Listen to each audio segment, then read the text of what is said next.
All right. What's up, everyone?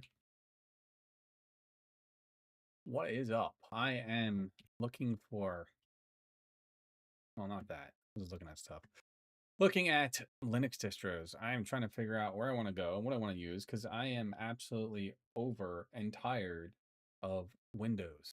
Like, tired of Windows.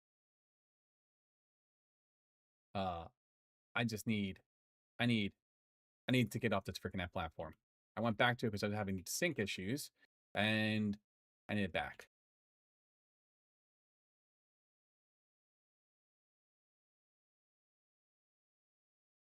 Uh,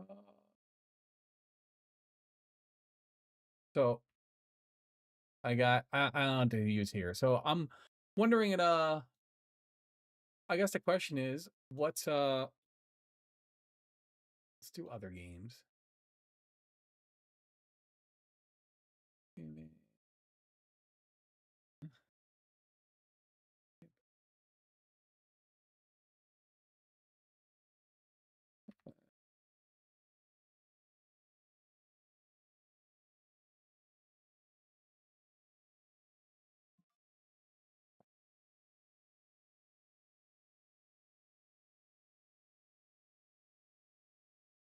All right.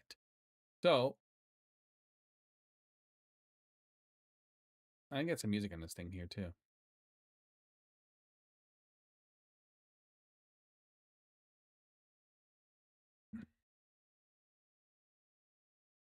All right, everyone, welcome in. Let's take a look at some distros. So I was on CachyOS for, I don't know, a few months, but I kept running into sync issues. And I don't know why I was running into sync issues.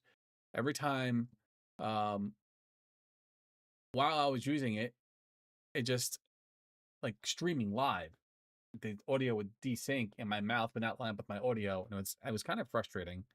Um, be like, hey, you're not your mouth isn't in sync with your stuff. I'm like, yeah, I know. Thank you. I can't help it. Fucking Linux being broken. So I'm looking for recommendations on Linux distributions on what I can use to stream. And I know everyone says like Mint is good. I use Debian as a server. I don't think I want to use Debian as like a main driver. Um, Baz I think is coming up. NixOS I hear is good. So I'm just looking for recommendations on what's a good server distribution to run as a daily driver. Uh, I hear Endeavor's good. Pop OS, not bad, right? I think I saw a few comments. So I don't know. I'm just looking here to chat and hang out and discuss some Linux distros. That'd be helpful if I actually had my chat up, wouldn't it? Wouldn't it? So I can actually see what people are saying. It's like I never streamed before or something. Uh,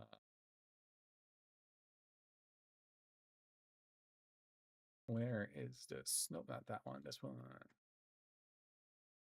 But Windows on my platform is having massive stuttering issues, and I need to get rid of these stuttering issues. I cannot deal with the stutters anymore. So I'm looking to everyone if you got any recommendations for anything in terms of Linux, that'd be great because I cannot deal with this Windows nonsense anymore. I tried. I was like, oh, let me come back to it because I'll come back to Windows because I'm having issues and whatnot. But the issues that Windows gives is much worse than, um, way worse than what Linux would give me. I can deal with the desync issue if I have to, but stuttering in your ears when you're planning to play a game or listen to music or listen to a audio or like a video, it's absolutely just freaking ridiculous. So let's talk Linux. Let's talk Linux. Anything that you can provide, like any information, would be great because I don't know what to choose here. Let's take a look here. Well, I want to see what people are saying. Homepage. Where did?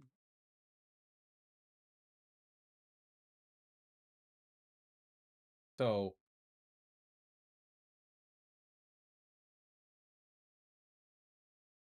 I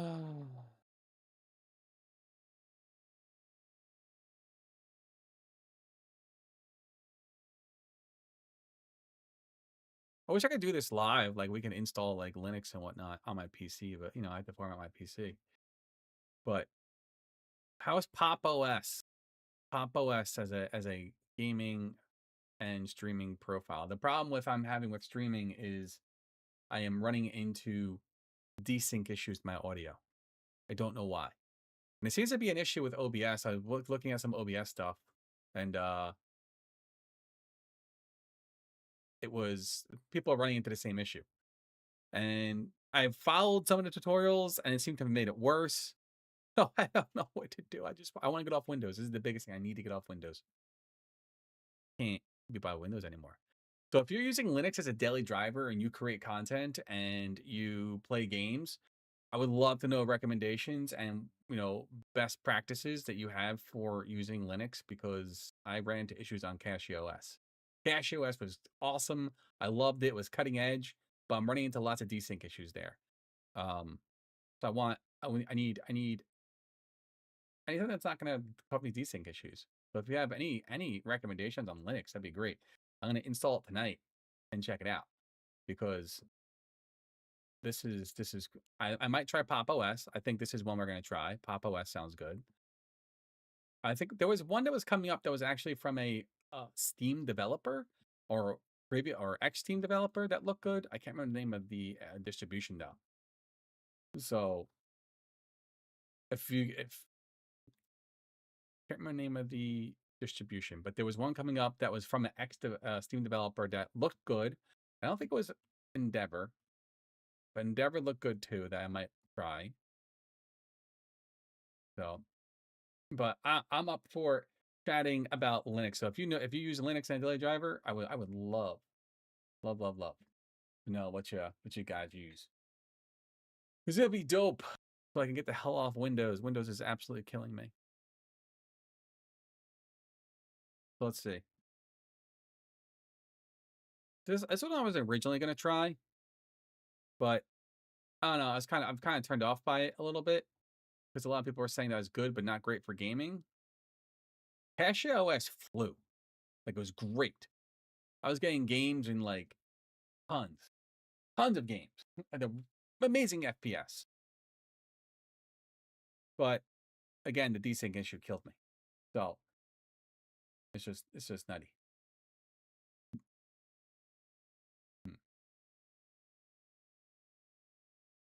I might try Bazite too, which was a Steam a Steam Deck OS, but it looks like it has made its way into more of a whatchamacallit, more of a mainstream OS, which I would really like to.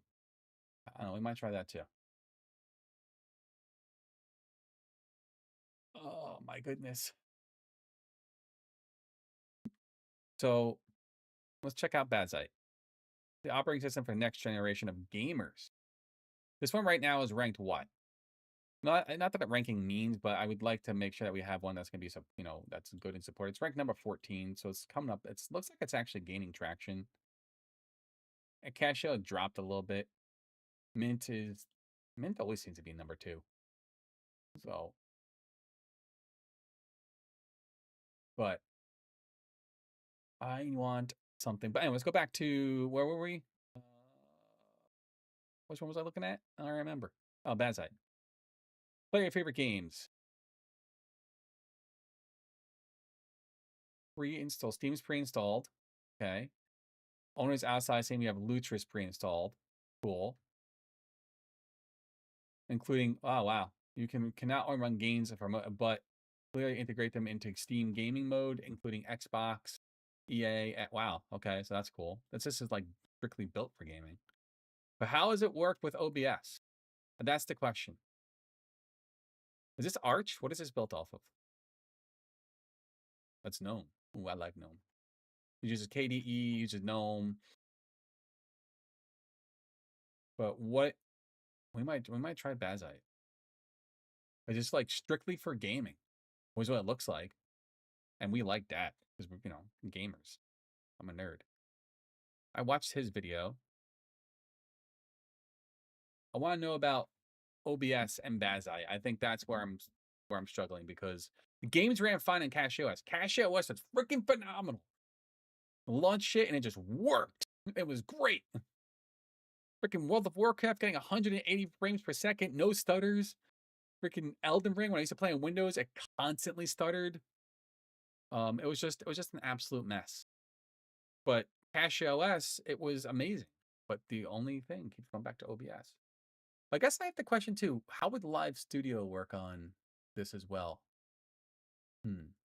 Just for everyone out there, have you streamed or do you stream on Linux? And do you use Live Studio for TikTok on Linux? And if you are, what distribution are you using? And if you're coming into issues, how are you resolving them? And I guess another question, that is a lot of questions. Another question I have is I'm running an Elgato Wavelink, and because Elgato has not moved itself to Linux yet, so you can't use the software on it. So I had to build custom audio pipes inside of Linux, and they work good. But there are some times when I would start talking, and people's ears would because it just I feel like the application that you used, Easy Audio or Easy FX, I think Easy FX, it didn't give the best like noise effect or noise cancellation or compressor, so it didn't work as well. So if you are a content creator or you game on stream on Linux, I would love to know how you know your setup, so I can kind of like look at it and understand it and make mine better, because that'd be awesome. I'm really looking to get off of Windows hardcore. I was gonna play Neo 3 tonight and stream Neo 3 tonight, but every game I launched on Windows had this absolute stutter, and I've never had that issue before. So I don't know what's going on. I updated my drivers. I've rebooted the computer several times, and now I'm just like mind boggled. And I need to get off Windows. I can't. So, but I think we're gonna start with. I think we're gonna go with Bazite. I think this is gonna be the thing I stay up to 3 o'clock in the morning to tonight. Um, and go to Bazite. So Bazite's a Fedora. Bazite is Fedora.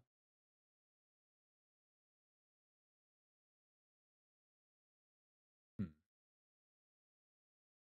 Let's let's let's throw it into a live whatchamacallit thing. We can do that, right? Let's throw it into a VM and see what it looks like and poke around with it and play with it, right? That'd be the best thing we can do. Let's get VirtualBox and get that really fixed really fast and run it at least and check what Bazite looks like and play around with that, because that'd be fun. Where is my streamer chat? I never logged it. Gosh. New streamer in the house. I launched StreamerBot. All right, let's get this downloaded. I click download? No. Download. Windows host. Yes, please. Let that install or let that download.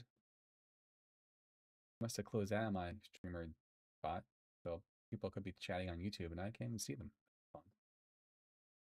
So we're live on YouTube and TikTok. It's my first time on TikTok. Hi, everyone.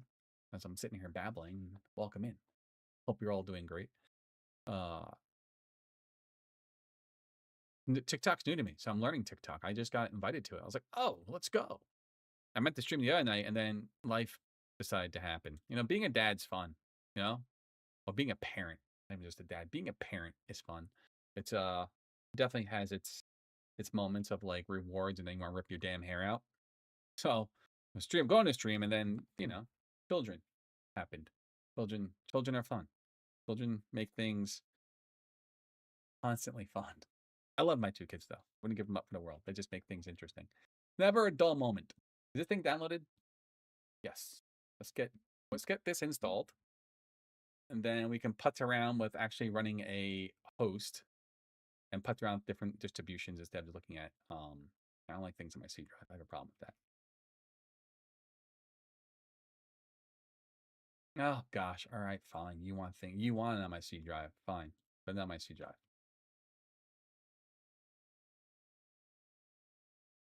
Oh, damn, we're gonna get disconnected. Possibly. Let's try it. If I get disconnected, I'll join right back. Gotta install this really fast. But we should be fine. How's everyone doing tonight? In the wonderful, if you're in the northeast area, I'm over in New York. We got slammed with tons of freaking snow. I think we're at like 28 inches. It was absolutely insane. Um, just insane.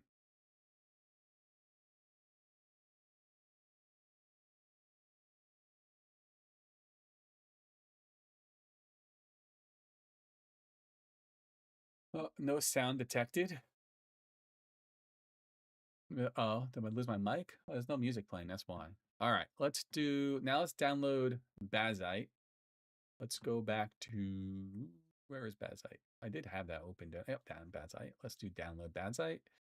If you're coming from Fedora, you can rebase Bazite without. Oh, I'm not coming from Fedora. I'm not coming from Fedora Atomic thing. Whatever. I need a brand new.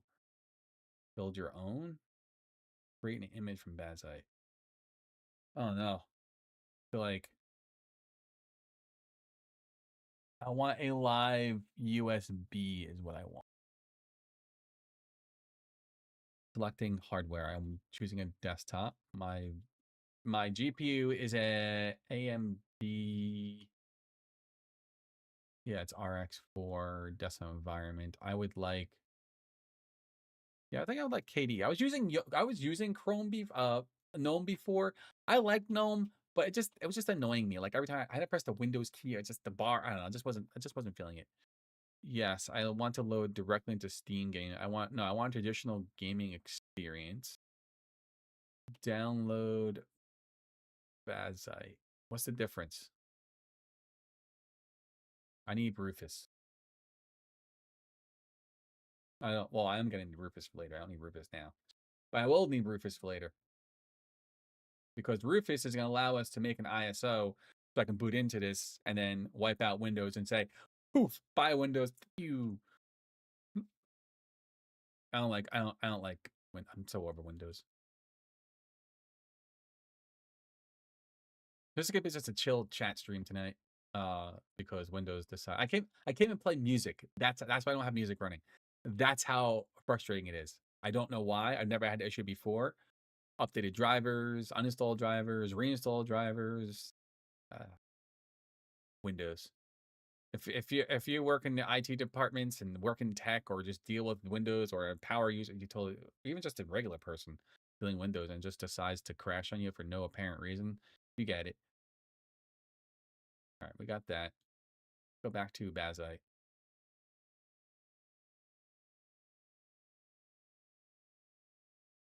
Oh.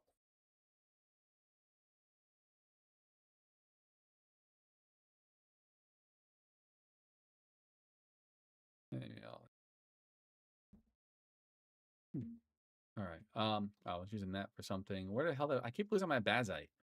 Here, nope, that's Endeavor. Top. Oh, bring this over here so I can keep up with myself. So what's the difference? What's the difference between Bazite? Stable live AMD. Oh, it's the live seed. That's what we want. I'm gonna download the ISO too as well. Let's see how long this is gonna take us. All right, it's gonna take us 5 minutes. I guess while we're waiting for that too, let's go to YouTube because there's something I wanted to check out here too, and I haven't. Has anyone been following Crimson Desert? Like Crimson Desert. We're all over the place now. We're just chatting and chilling. I don't know. I was talking about whatever. Yeah, this does seem like an impossible game. Let me know if you can hear this.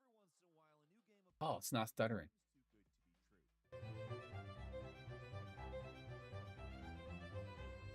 Sometimes these things turn out to be all-time classics. Sometimes they end up being this game terrible. Oh, I wouldn't. Yo, Anthem.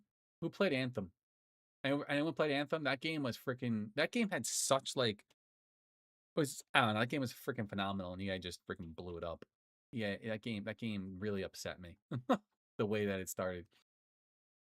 Blame anyone for being skeptical about any game that's promising everything in the kitchen sink, especially now in 2026, where we've all been burned too many times to count. Oh yeah. Developers and publishers alike talk a big game. They don't. I like GamerRanks because they can't follow through, and yet they put out good videos. Sometimes a game comes out that lives up to all of its promises and more.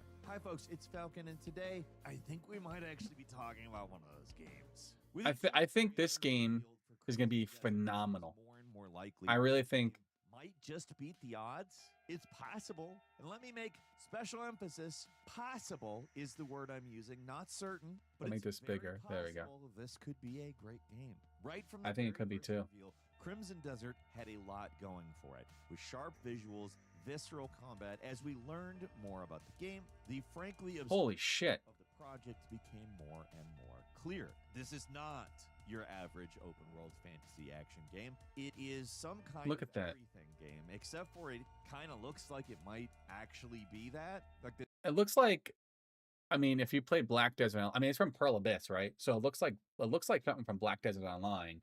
So that makes sense, right? Even the combat looks like BDO. there's a highly complex battle system that uses Well, that was multiple sick. types of grappling moves. There's mounts that range from a bear to a horse to a dragon with What? flies that you can mount. And yet Nintendo Stop is it. not all up in their grill with a lawsuit for whatever reason. Ah. Figured out their reason. Listen to the Falcon Show, by the way. Click join down below. That gives you exclusive access every week. There's an episode called Lawsuits for Fun. It's episode number 11. If you want to know more Lawsuits for about fun. that, it's there. Anyways, there's huge regions that appear completely different visually. And Trying to get overhyped about this game encounters that range from because, size you know, to Shadow the Colossus you don't want to be overhyped. but I mean, But it sounds like I'm it's saying, oh, definitely something that like Elden looks good. I don't feel like I have Except TikTok there's Live set up also a right. bunch of extremely powerful movement abilities, including some kind I feel of like I'm missing things like gliding alerts, mechanic, maybe. the ability to climb on every surface, and 2 other playable characters with their own weapons and combat mechanics and traversal abilities. There is an ultra hand light-ish ability. You Guess we pick could up do and that. I'm manipulate just trying to objects figure as out, powerful like, spells where you can do even crazier that stuff like rocket here. jump straight up in the air, slam down enemies. There's full-on castle assaults and hundreds of enemies, crazy boss encounters, and it doesn't even stop there. There's puzzles, dragons, floating ruins. This is Crimson Desert that we're watching right now. This comes out, I think, next month at some point. Actually, we're not too far away from it. This game looks phenomenal. I hope they're not over-promising a lot, but it looks really good. It's made by Pearl Abyss, who did Black Desert Online, and you can tell, like, the game itself has lots of, like, similarities to BDO. It looks really, really good. I think what's really cool about it is, well, I think one of the good things, there was an article that came out the other day about Sony wanting to give this game, Crimson Desert, a 1-year exclusive. And they said, no, we don't want you. We don't want to be on your system. We're going multi-platform. I think it's March. I don't remember the exact date, but I think it's next month. Crimson Desert launch date. Yeah, March 19th. A little less than a month now. So that is about 3-ish weeks away. Thursday, March 19th. It looks phenomenal. I would definitely check out. No, it's totally single player game, but it looks absolutely massive.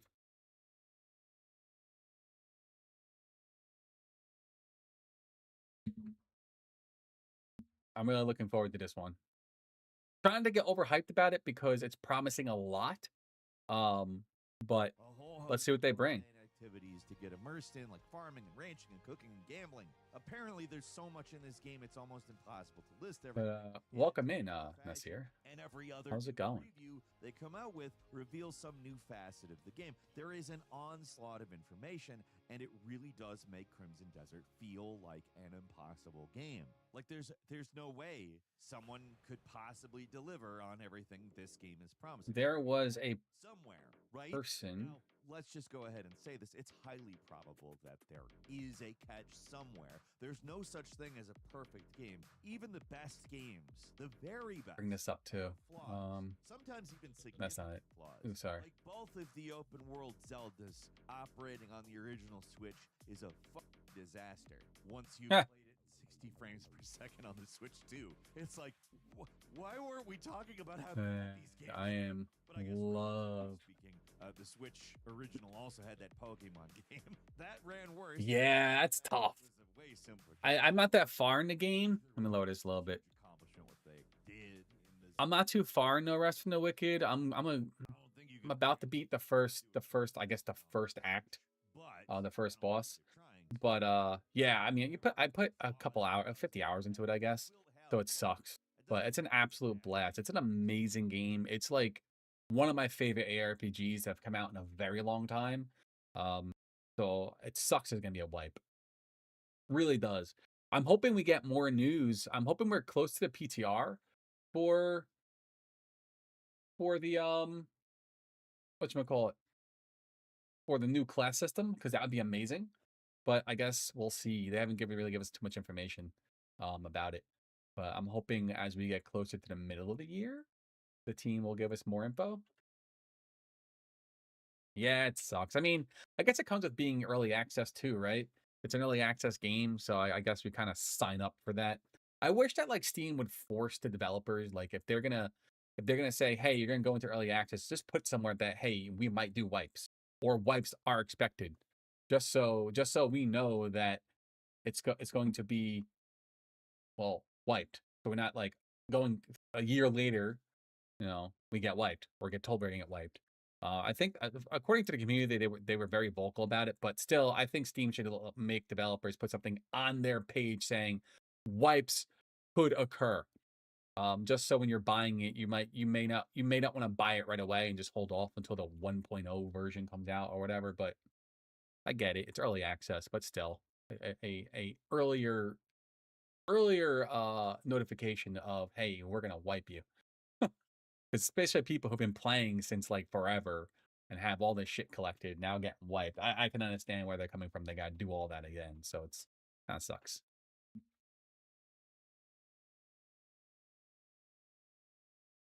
Mm-hmm.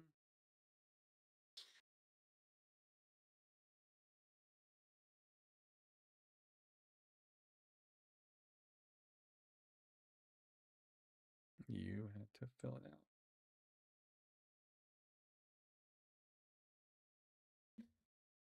When is the update? I don't think they gave us a date yet for the update. I think right now it's kind of not here yet. But it's, I don't know, they didn't give us a date. I want to bring this up too because since we're talking about this. So this person who is a very known Spanish RPG streamer, he said that he was in Amsterdam testing for Crimson Desert for a total of 6 hours. I know we're switching gears a little bit, but he says that Crimson Desert is phenomenal. So I guess the embargo releases on March 4th. So hopefully we'll get to see more about it. I'm looking forward to this. Can I drop this here? Can I drop this here so you guys can read that? Yeah, you can. Okay. But yeah, I don't know when. There's no updates coming yet for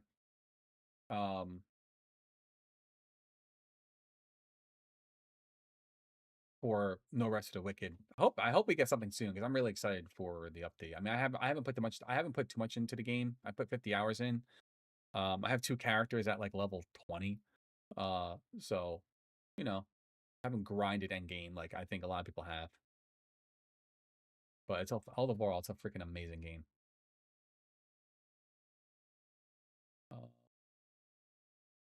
Did our stuff finish downloading? It did.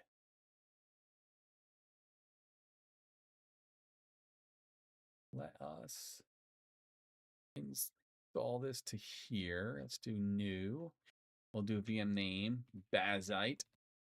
We'll say VM folder, that's fine. ISO, we'll just grab it from other downloads. Grab this one for now. OS edition, gonna be Linux. Fedora, right? Yeah, Fedora 64. Next.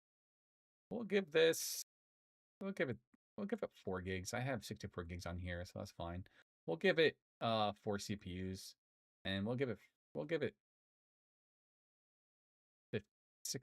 10 gigs is all I need. I'm not like installing shit onto it. Yeah, let's do 12 gigs, 13, 14. I'll do that. I think that's fine. And we'll use EFI and hit next. Let's go.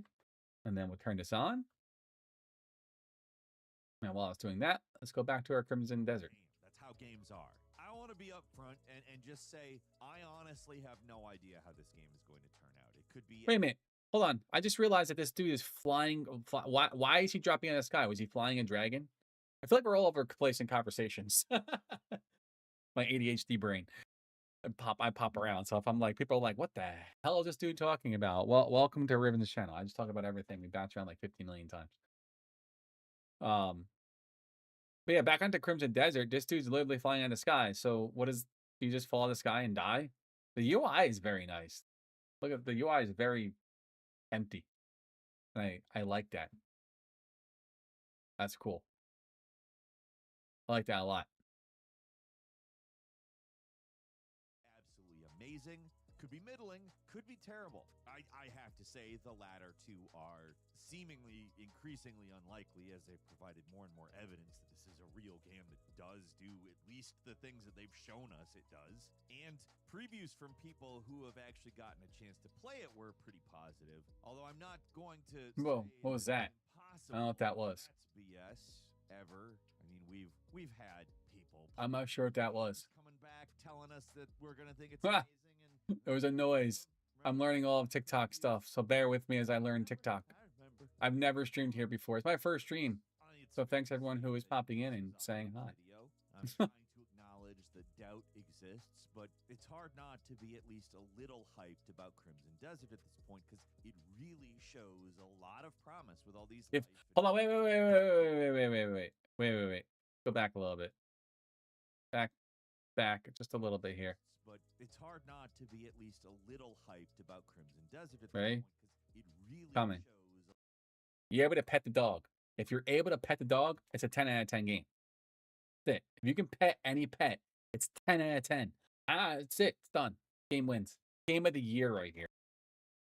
A lot of promise with all these Life and Pywin previews. But aside from a hype video, I'm really trying to impart a reality check. This video is just as much about what Crimson Desert is as it isn't. The developers may be setting themselves up to some impossible standards with the kinds of promises they're making, although they do keep I really think they stuff that looks like it probably will at least fulfill a lot of it. Still, it's important to keep stuff in perspective. And yeah, I understand. I'm waffling between two positions. You don't have to write the comment. I just like acknowledging the potential for both good and bad. I think that it's important, and I think it's a lot easier not to be disappointed, but also I don't want to be overly cynical. I like enjoying things, and I like enjoying things too. And it's important to understand this.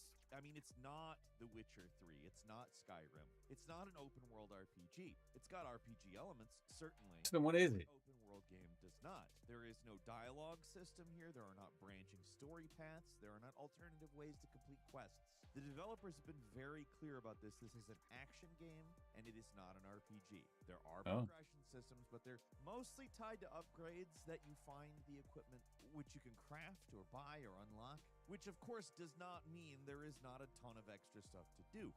That was sick. Amount of content that we have seen thus far in, demo videos. The horse races. Like you can wrestle and go fishing and decorate your house. There's everything in this game. You can cut down trees. You can decorate your house.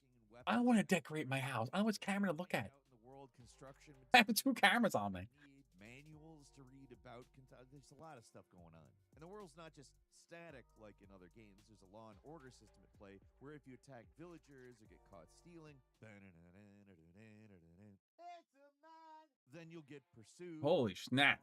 Who was those? That dude was huge. Why was that? That's a massive dude. Dragon's Dogma without the pawns and Tears of the Kingdom without the craziest of the powers. But man, a lot of stuff fills in the blanks. And I get that kind of undersells it a bit. There's so much going on here. The game has a flying dragon mount, again to Nintendo. I want a flying dragon mount. Episode 11 of the Falcon Show. That's ridiculous. A war mech. A war mech that you can pilot, and it's just listed. Wow! Dude, we went from dragons to war mechs. This is ridiculous. More that has not been revealed. That's what the developers claim, anyhow, saying they don't believe the trailers spoil too much about the game and there's a lot left to be discovered. I'm sure they mean in terms of bosses and dungeons and stories, right? There's no way there's more unexpected features. And even if that's exactly the case and everything is there, I'm not going to be disappointed. I'm not going to disappoint. Dispatch system where you can recruit soldiers and send them out to do little missions on behalf of yourself, like Assassin's Creed 4 or Metal Gear. That's cool. They can also be sent out to attack enemy bases to whittle down resistance for you while you're out busy doing something else. Like this game has everything. You can just do that. Who is looking forward to this game? I wasn't really. I didn't know much about it. Telling you, oh, we're gonna make a game that does all this stuff. They're showing you a game. Now, again, to temper that, these features are just stuff. They don't necessarily have depth to them. They don't have to. Not everything needs to be complex either. Just having this stuff available certainly adds plenty to the experience. But again, until we're playing it, we really don't know. It is good to know that all the side quests aren't just going to be go here, kill something, report back bullshit. Like, there seems like there's going to be plenty of variety to stuff you can do, but in the grand scheme of things, it may not be that a lot of this is more than just something different, which, again, has its value. The world looks like a lot of fun, but the meat of the experience looks to be the combat. It's an action game, keep in mind. Looks pretty impressive, too. Most previewers have walked away impressed, but there are some concerns where some have gotten hands-on time with the game, and the most substantial criticism I've been able to find is that the combat system might be a little overly complicated and fiddly. Now, keep in mind, this is... We like overcomplicated and fiddly. It's like Devil May Cry. I suck at Devil May Cry. Miserably suck at Devil May Cry because it's overly complicated. You can't really tell until you've played it, and while it does seem to be like a definite minority opinion, it's been said by somebody who has actually played it. Somebody who this looks sick. Put their hands on the game and played the game. The combat looks so BDO.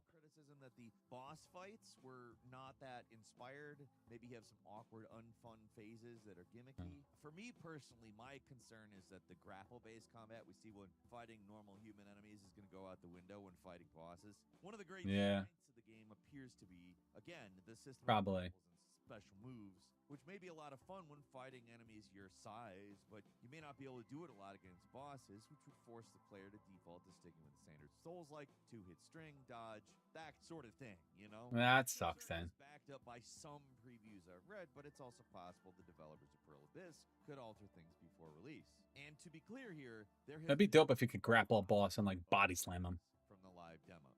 It's just not absolutely every person. Of course, there are going to be critics. There may be people who are just looking for something to criticize so that they can stand out amongst a crowd of praise. Believe me, people do that. I'm just trying to convey that it may be possible that the combat might not be excellent in all aspects. It is, to be fair, not the only game these developers have made, though. Before Crimson Desert, there was Black Desert Online, which, yes, does have all the negative connotations that entail a predatory MMO monetization. Yeah, I love the video combat, but the predatory MTX sucks. A genre that generally has really lame.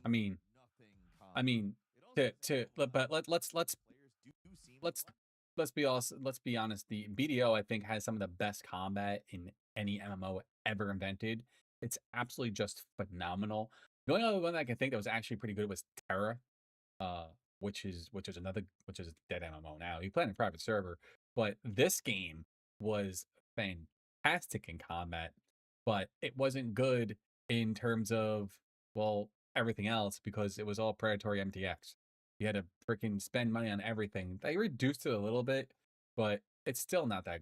When it comes to that, you gotta spend money to make it anywhere in the game, which just deters me from playing it.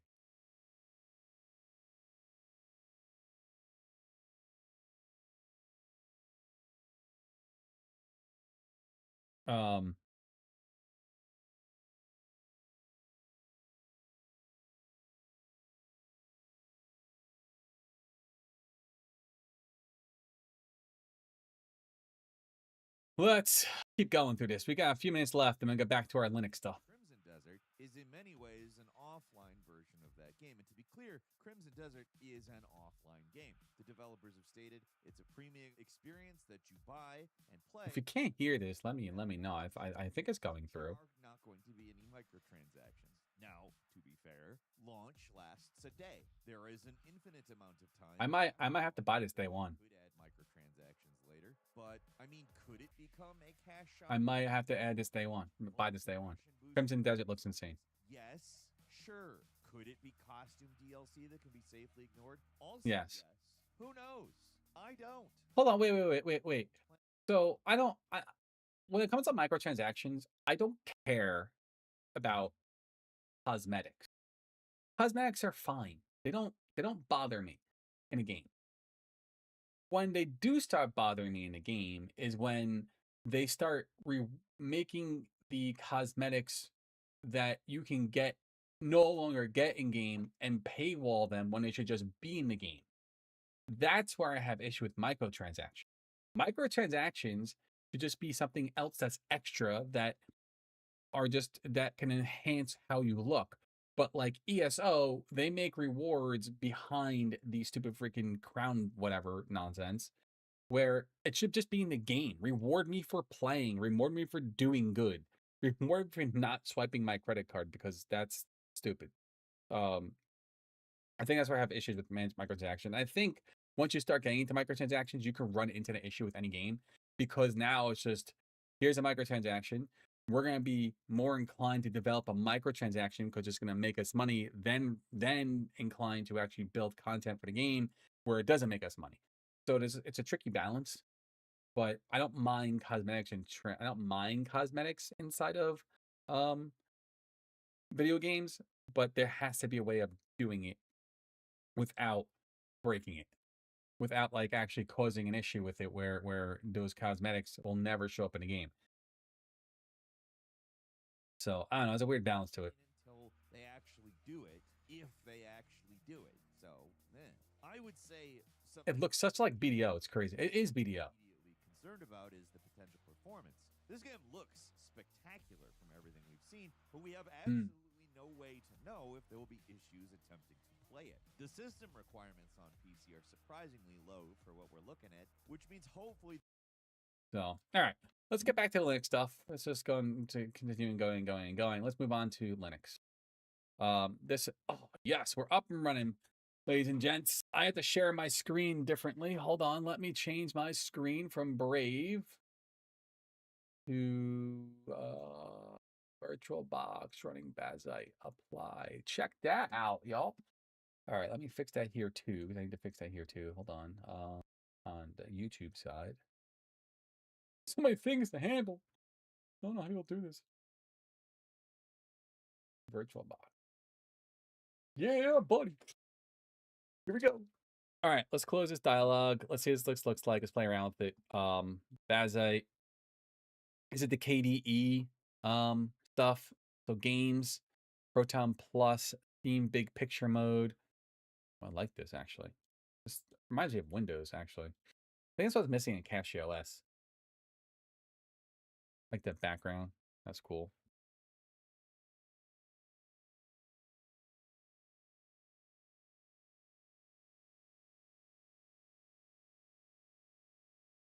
Let's see.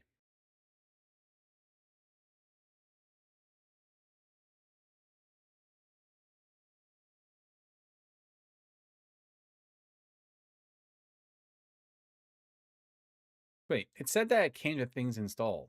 So if I click this, it's going to open up Steam Picture Mode, Big Picture Mode for me.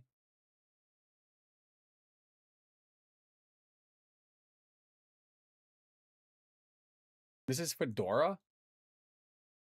So let's while this is loading, I'm gonna do some other research. Can I just do a display freaking thing? Can I not do a son of a bitch? Can I not do a I don't want to add a scene. Stop it.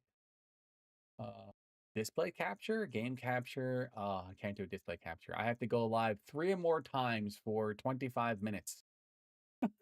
They reward you by going live to get more stuff. I can cast my okay. All right. I got you. All right. I didn't see big picture mode load. Well, let's see. Bazite, streaming.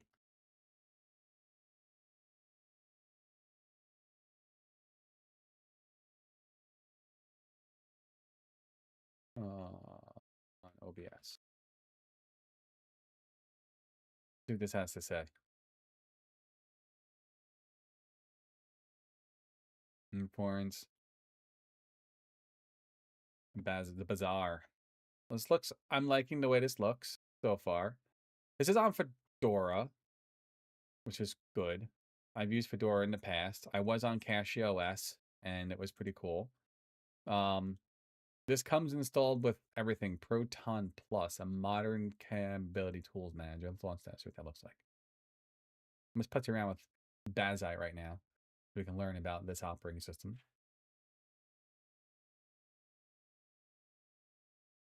Install Steam, Lutris, Bottles, Heroic Games Launcher, or WineZGUI to get started. Make sure to run launchers at least once to ensure they're properly initialized. Okay. I like the KDE desktop much better than whatchamacallit.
Well,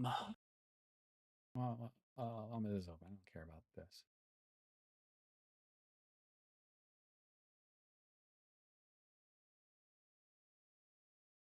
This isn't running. I guess maybe it probably won't run because. Ooh. I mean, it's on a creamy system.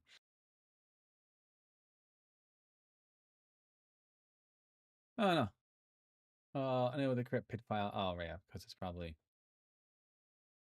Oops, launching something. Took a minute. Let's see what we got here. We'll see what we got here. Heroes. Oh, Bazite. I don't want to install Bazite. Oh, I don't want to install Bazite. No, we're not doing that yet. That's what I clicked. I clicked install Bazite. I don't want to do that yet. But this was doing something. Hold on. What is this on? This is on Fedora.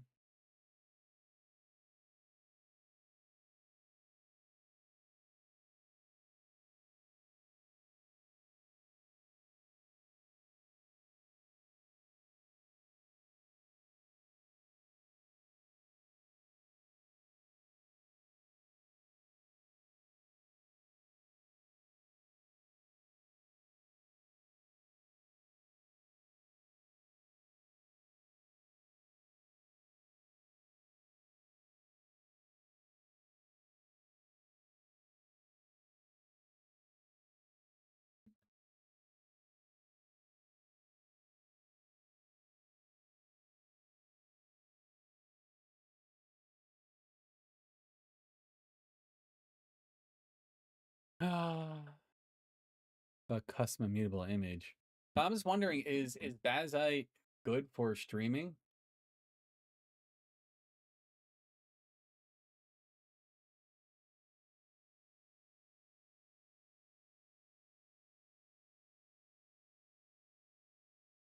OBS Studio Bazite includes OBS Studio pre-configured and optimized for performance, supporting VAPI and NVEC hardware encoding for smooth 1080p and 4K streaming with minimal CPU usage. It works seamlessly with Pipewire and Jack for advanced audio routing, enabling clean separation of game audio. Oh my goodness, that's what I needed.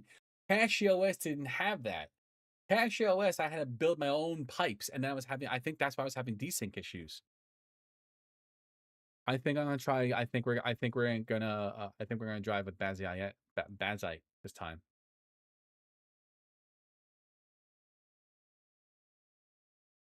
It's rated number 14. But let's see what it says about I guess Linux. Here, I don't know. Bazite kind of hung up on us. Go back to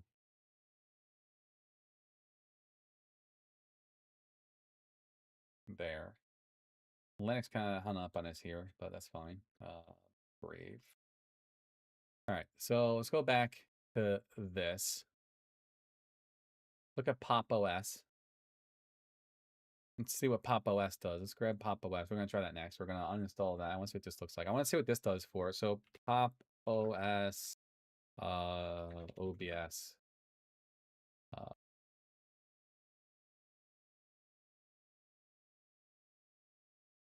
Streaming. Let's see what people are saying. Excuse me.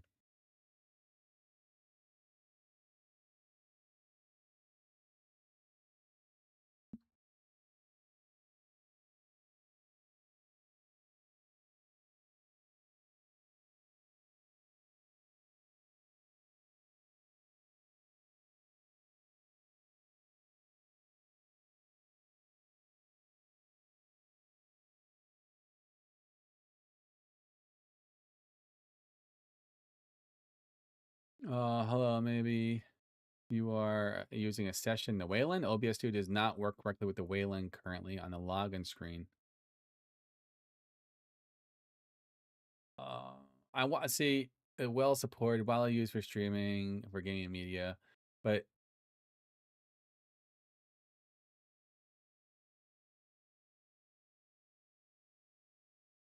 yeah, see this is the issue I had with Cache OS is that I had it installed, it didn't come pre-installed, and it sounds like Bazai has it set up already where I can just start using it.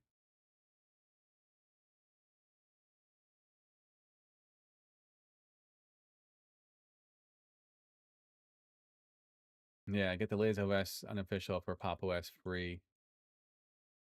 Where Bazite, it sounds like Bazite,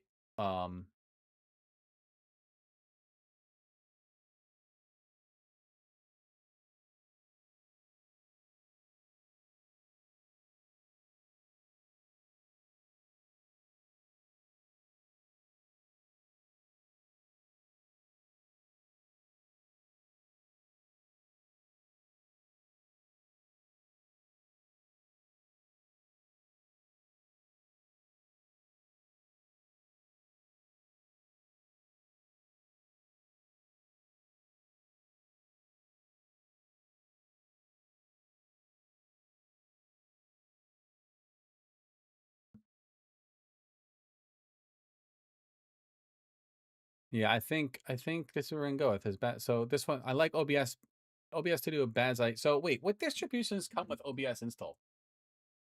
What distros come with OBS installed? Fedora, Arch Linux, Endeavor, NixOS, Open Mandurva. Endeavor has it. Available via Pacman.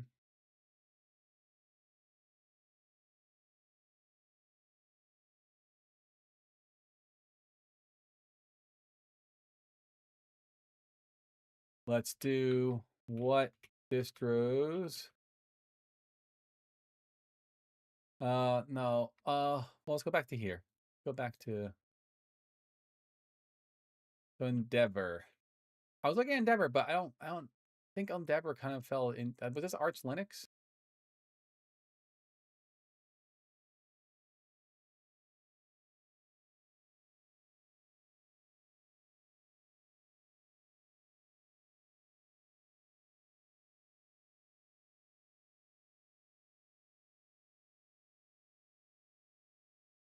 The iOS and offline installer ships with Firefox, Linux, Xorg, NVIDIA utilities. The long startup.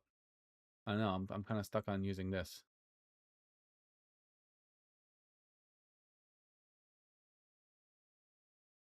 I like it. It feels like a gaming OS. It has OBS installed already. Is that what it said, right?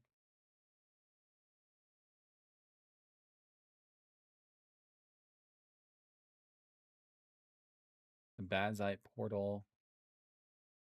Where is the store? I guess I can't get to certain things because ADE, graphics, utilities. What the hell is Waydroid? I don't know what that is.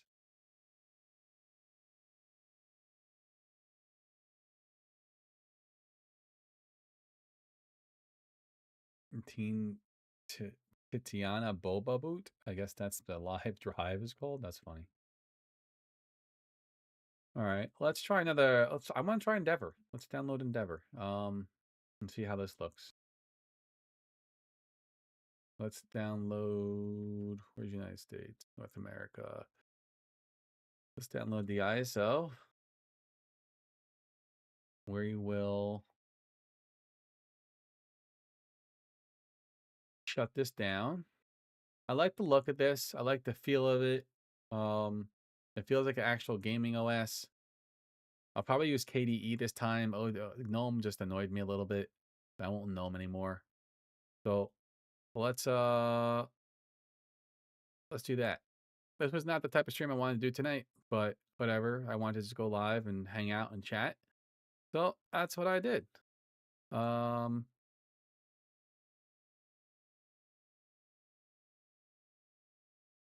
Oh look, Magus is right there. I'm gonna eat Magus. Let's see.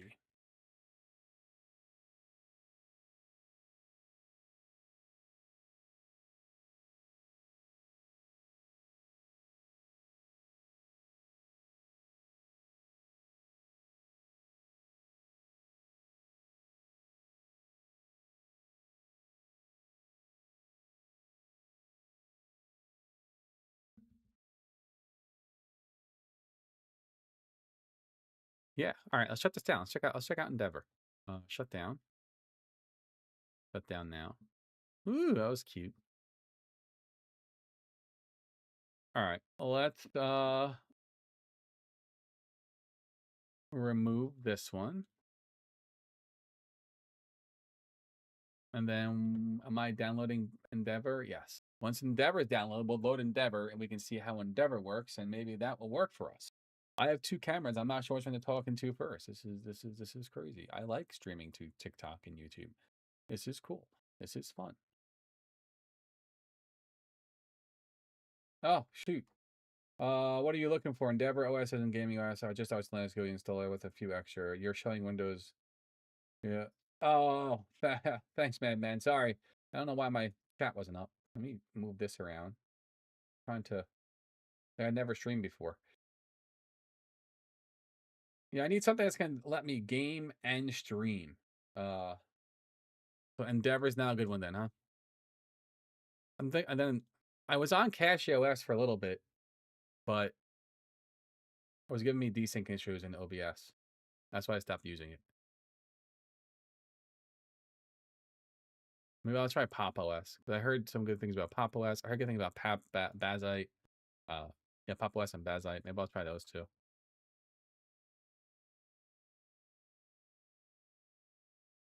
I know. I wish I could show two different streams. I probably could. I just have to set them up that way. A pain in the butt. I have to keep switching between them. Let's try Pop then. Let's do download a Pop. What is this built off of? This is built off of what? Long-term support. I don't have NVIDIA, so that's fine. I don't use anything NVIDIA anymore.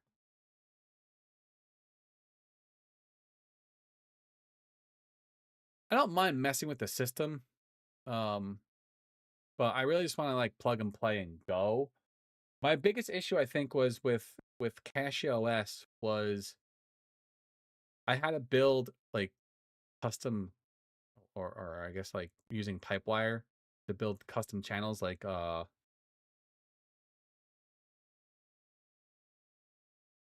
guess like Elgato. And it just I think it was causing desync issues. That's why I'm kind of like pushing towards Bazite because it's built. I guess that's kind of built in already. Pop OS is also cool. Might encounter some bugs because only 1.0 is stable version.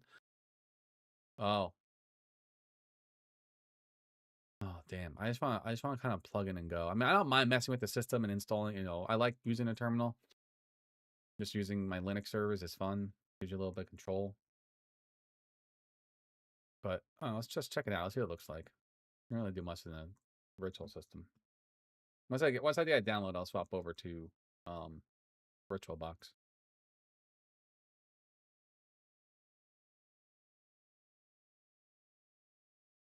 But how's it going, man? How's your night going? Or day going, depending on where you hail from. I advise to try Noboro Linux. I heard good things about Noboro too.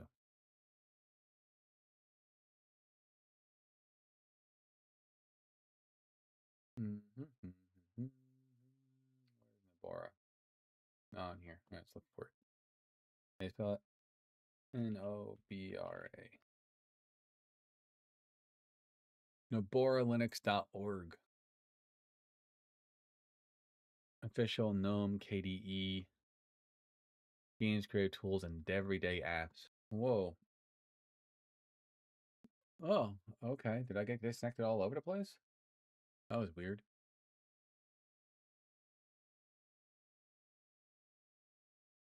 I dropped in there for a second. Built for people who prefer clear graphical options for a long-term, over long-term command. Yeah, I don't. Gaming for receptions with blind dependencies, OBS Studio, popular multimedia codecs, and third-party repositories enabled. Steam ready to sign in. Good fit for Steam Deck style handhelds. Kernel, Fedora roots, own personality. Use a Fedora package alongside RPM Fusion. I'm not sure what that is. Third-party repos enabled out of the box. Desktop choices for different styles. I think I'll just go with the official. The GNOME was annoying me. And official just looks easy to use. I'm not trying to be like a Linux power user. I like to use it. It's fun. Oh, hold on. My daughter's calling me.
Oh my goodness, I am very, very sorry, everyone. I had a very talkative daughter, and then after that, my girlfriend called behind it. So, yeah, sorry, everyone. Oh, so we were talking about. Oh, I thought I had that turned off. Oh, because I just reset up StreamerBot on Windows tonight. Because I was trying to play. I was gonna stream. Yo, welcome. Hey, man, thanks for hanging around. Um, I was gonna stream Neo tonight, and it didn't matter what game I played. Thanks, man. 5:06. Oh my goodness, 5:06 a.m. That's crazy. That's early. Well, what is that? UK? 5:06 a.m. Oh, yeah. I wanted to play Neo 3, and then it's stuttering. And I was looking it up, like, oh, it seems like Neo 3 has stuttering issues. But I'm like, everyone that I watched did not have any stuttering issues. So then I threw on No Rest for the Wicked, stuttering issue. I'm like, okay. So I tried another game. I don't know what's going on with my Windows. It's my Windows image, I guess, and it probably needs to be. I don't know. I uninstalled drivers Ukraine. Oh my goodness. I hope you are safe over there. Oh my goodness, 5:06 a.m. Oh, cold. Oh, I should turn the heat on in my house, but I'm cheap. I'll turn it on tomorrow when my kids are here. Oh, but yeah. So I think we're gonna go with. Oh, I want to get this loaded into. I want to see what it looks like. Go ahead, kitty, jump up. Go ahead. There you go. Good girl. Oh man, I can't wait to play at midnight. It's next. What? It launches next. Man, I'm in the office next Tuesday. I think I have the flu. Can't come in. Did I download this? I don't remember. I think I was going to, and then I got distracted by my daughter. I'm gonna download the official. Oops. I just want to see what it's gonna look like inside of here and play around with it. And then I'm going to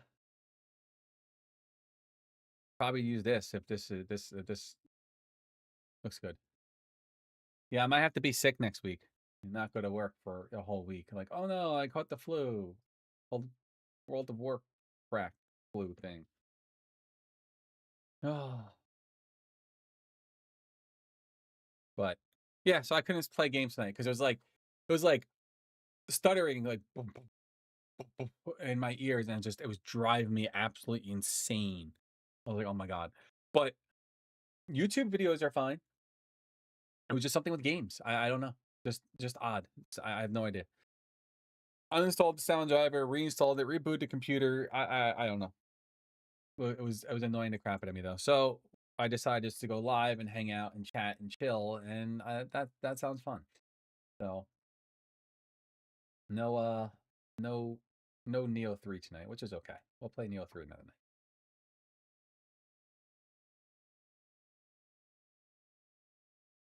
I went live on TikTok too. That was fun.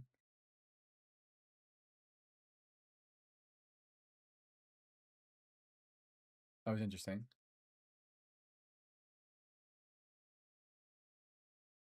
I wanted to see what it was like, and yeah, it was cool. I think I don't know. I want to play a game on TikTok and see how it goes. So we'll do that another night though. But it was interesting. What was everyone up to tonight, or this morning? What's everyone up to?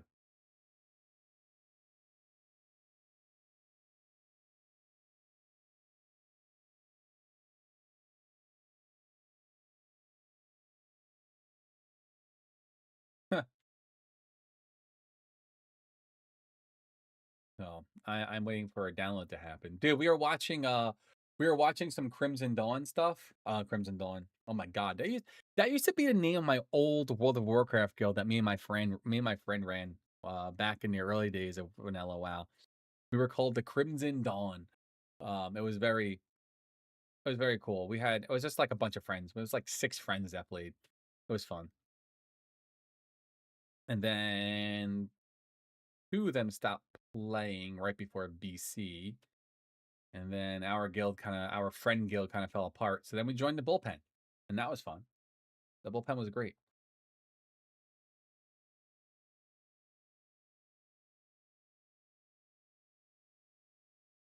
Nice, dude. Yeah, I'll get caught up with you guys on uh probably not until the weekend. I'm behind on putting out videos. I got busy this week. I want to put out a um how to join the Casual Heroes Matrix, and I also want to put out a. I'm working on a. I have to work on it. It's actually gonna be a pretty long video. I think it's gonna be like an hour. I'm debating if I want to do it in 2 parts, or if I want to make it in, or if I want to do it in one big video. How to like self-host Matrix, because that was a pain in the ass to do first time. And I find a way to make it easy to join it. I have to see if it's gonna work though. I'm gonna have to test it. I think I can. I think I'm gonna push people to use the. I mean, Comet is pretty good. The app, the client for Matrix, it's like in beta stage, but it works. It works pretty well when I've been using it, and it reminds me exactly of Discord. Has voice channels, doesn't have doesn't have video sharing yet, but it's being worked on. It is coming. But because Element's just so heavy. Like it's just a heavy app. And the actual desktop sucks. The desktop app is trash. So and it's like, oh yeah, all right, cool. It's coming. It'll be here. Promise. It's gonna be a little bit to put together. And I have to spin up another VM and get that all together, so it'll be here. It'll take me probably a few days to put it all together and actually do the steps again. I have a whole I built myself a long document of how to actually do it. I stayed up to like 3 o'clock in the morning configuring my self-hosted Matrix, and then I didn't want to use like the regular login. I used Matrix authentication services or system. Um, so it was helpful. It was cool. It was fun to use, and then I broke it, and then had to rebuild it. So yeah, it was fun. You think Element should be pushed just because it has an app on major OS, both PCs fun? Yeah, I agree. I mean, the way I was doing it to try and make it as easy as possible, um, was our Quest chat, our Matrix chat. There's this join conversation, and then from here you can download the app. The only problem is that like if you go to launch web app, um, not there. Oh yeah, that was it. I was pushing it to. Oh, actually, it's not supposed to go here. It's supposed to go here. I have it directed wrong. Um, it should push you to. I was trying to have it push me directly to the sign-in page and automatically select matrix.casualheroes.com. But because the login screen doesn't let you do that unless there's a way around it, I don't know. But you have to click edit and then put in your home server. So Comet, though, I think would allow that because that field can be edited. There's no edit button, and I think you can override it. So I don't know. I was playing around with things, but I might, and then I hit like I'm right now. I'm pushing Element to say, hey, use this because this is fully featured and it has the most support. And then if people want to use different clients, I give them options for different clients. But if they want to use Comet or Nico or Cine's badass. I like Cine a lot. Cine is really nice, a really nice app. It only has desktop and web right now. It needs a mobile app for sure. But yeah, I agree. I mean, this one has everything Android OS. It's just actually Element X, the actual mobile app, is really good. I just wish they would get the desktop app updated to match that because then I think it would be better because I feel like the mobile app's a little more lightweight compared to the desktop app. The desktop app just feels heavy and clunky. So I don't know. I liked it. I definitely like the whatchamacallit app, the mobile app. It's nice. It feels like Discord, the mobile app. The desktop app just. I don't even use a desktop app. I actually installed the PWA because it just runs better, um, than the actual desktop app. So Hey, Jim Blue, welcome in. How's it going? I gotta turn that off because I'm not using those points for anything right now. They're just kind of there. Let me turn off first chat really fast. Action. I forget where that is. Actions. Yeah. First time chat. Where is that? First words. Let's disable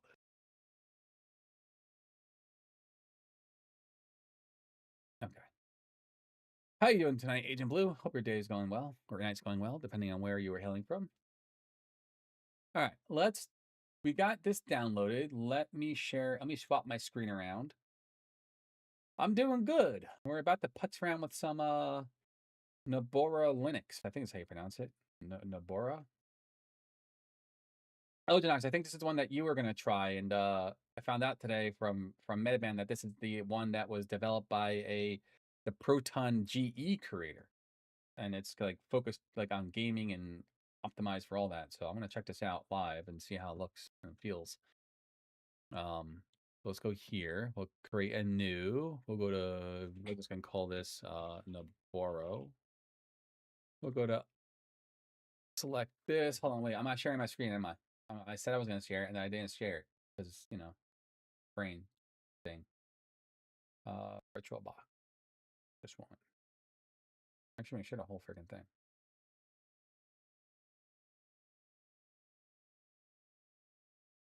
Can I just do a display? This is getting annoying now. Why am I sharing with that? Let's just do a display. There we go.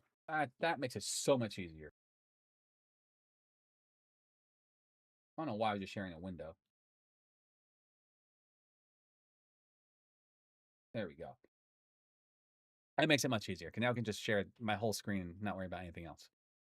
And then iOS image, other, Nobara, Linux, finish. Double click this and start this up.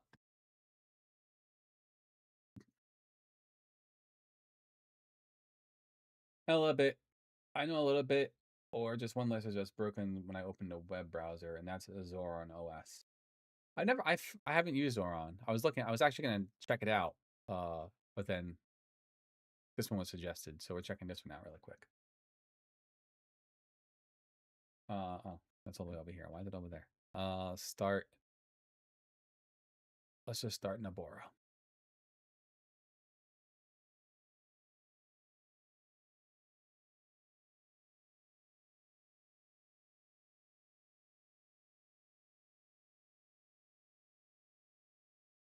So it's kind of like I like putts around the system, but I'm really using this for as a gaming machine.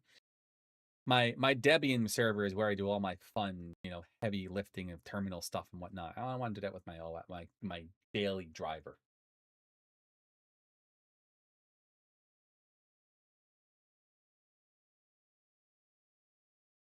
I just want to plug in, push buttons, and go punch people in the face.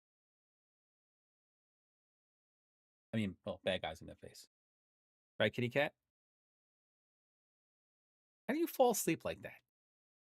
He just lays down and falls asleep. I wish I could do that. I lay down, my brain's like, "You didn't do this today." I'm like, "Oh, I know."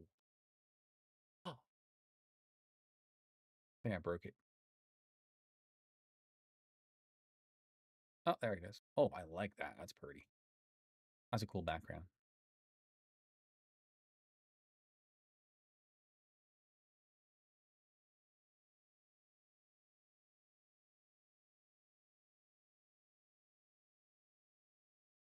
Can I maximize this?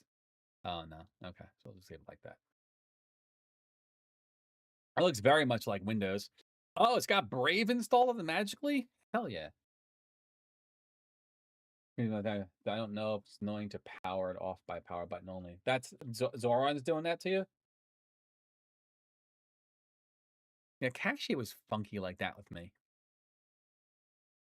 And sometimes it just hung. I was like, why are you hanging? I don't know. Cache was cool. Just I felt like it was very, I don't know, had its things. Lutris, Heroic Games. What the? Good gaming distros at the moment. Nobora based on Fedora, Bazite based on Fedora, read-only files, some pick OS based on Debian. Unstable, I think. Gotcha. Oh, I don't want to install this yet. We don't want to do that. Cancel.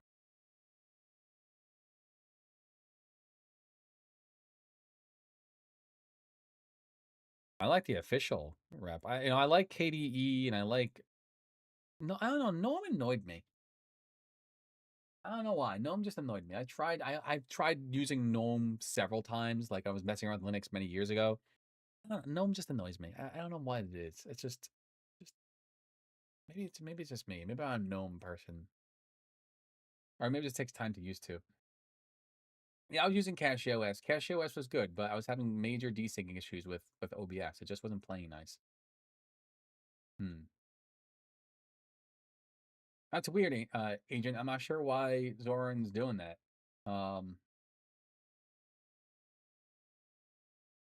Nabora, welcome. I should have given it more RAM. I think I gave it 4 GB of RAM. I should give it a little. I should give it like 10 gigs. Because now it's just chugging along. It's like I can't keep up.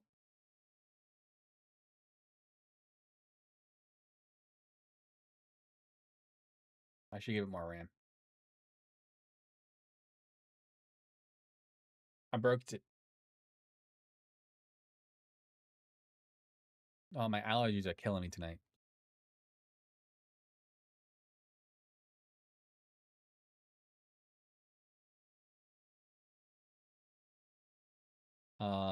Did it hang up on me? I don't think it has enough RAM to run. Can I see that?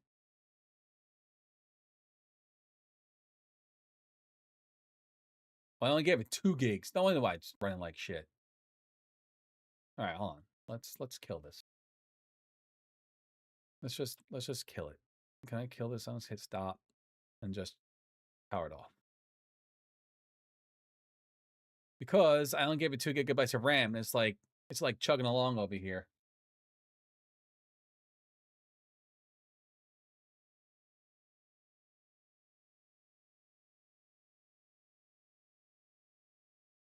No, so I'm just gonna do 8 gig. I think if we just bump it up a little bit, it should be fine. Base memory, acceleration, nested. Oh, that's why too. I gave it 1 CPU. We'll give it. I mean, I have a freaking 95. What do I have? I don't know what the hell I have. And helper install DaVinci Resolve and some other stuff. The GUI. There is a GUI update system driver man. Oh wow, that's like straight Windows. All right, try that again. Now it should be fine.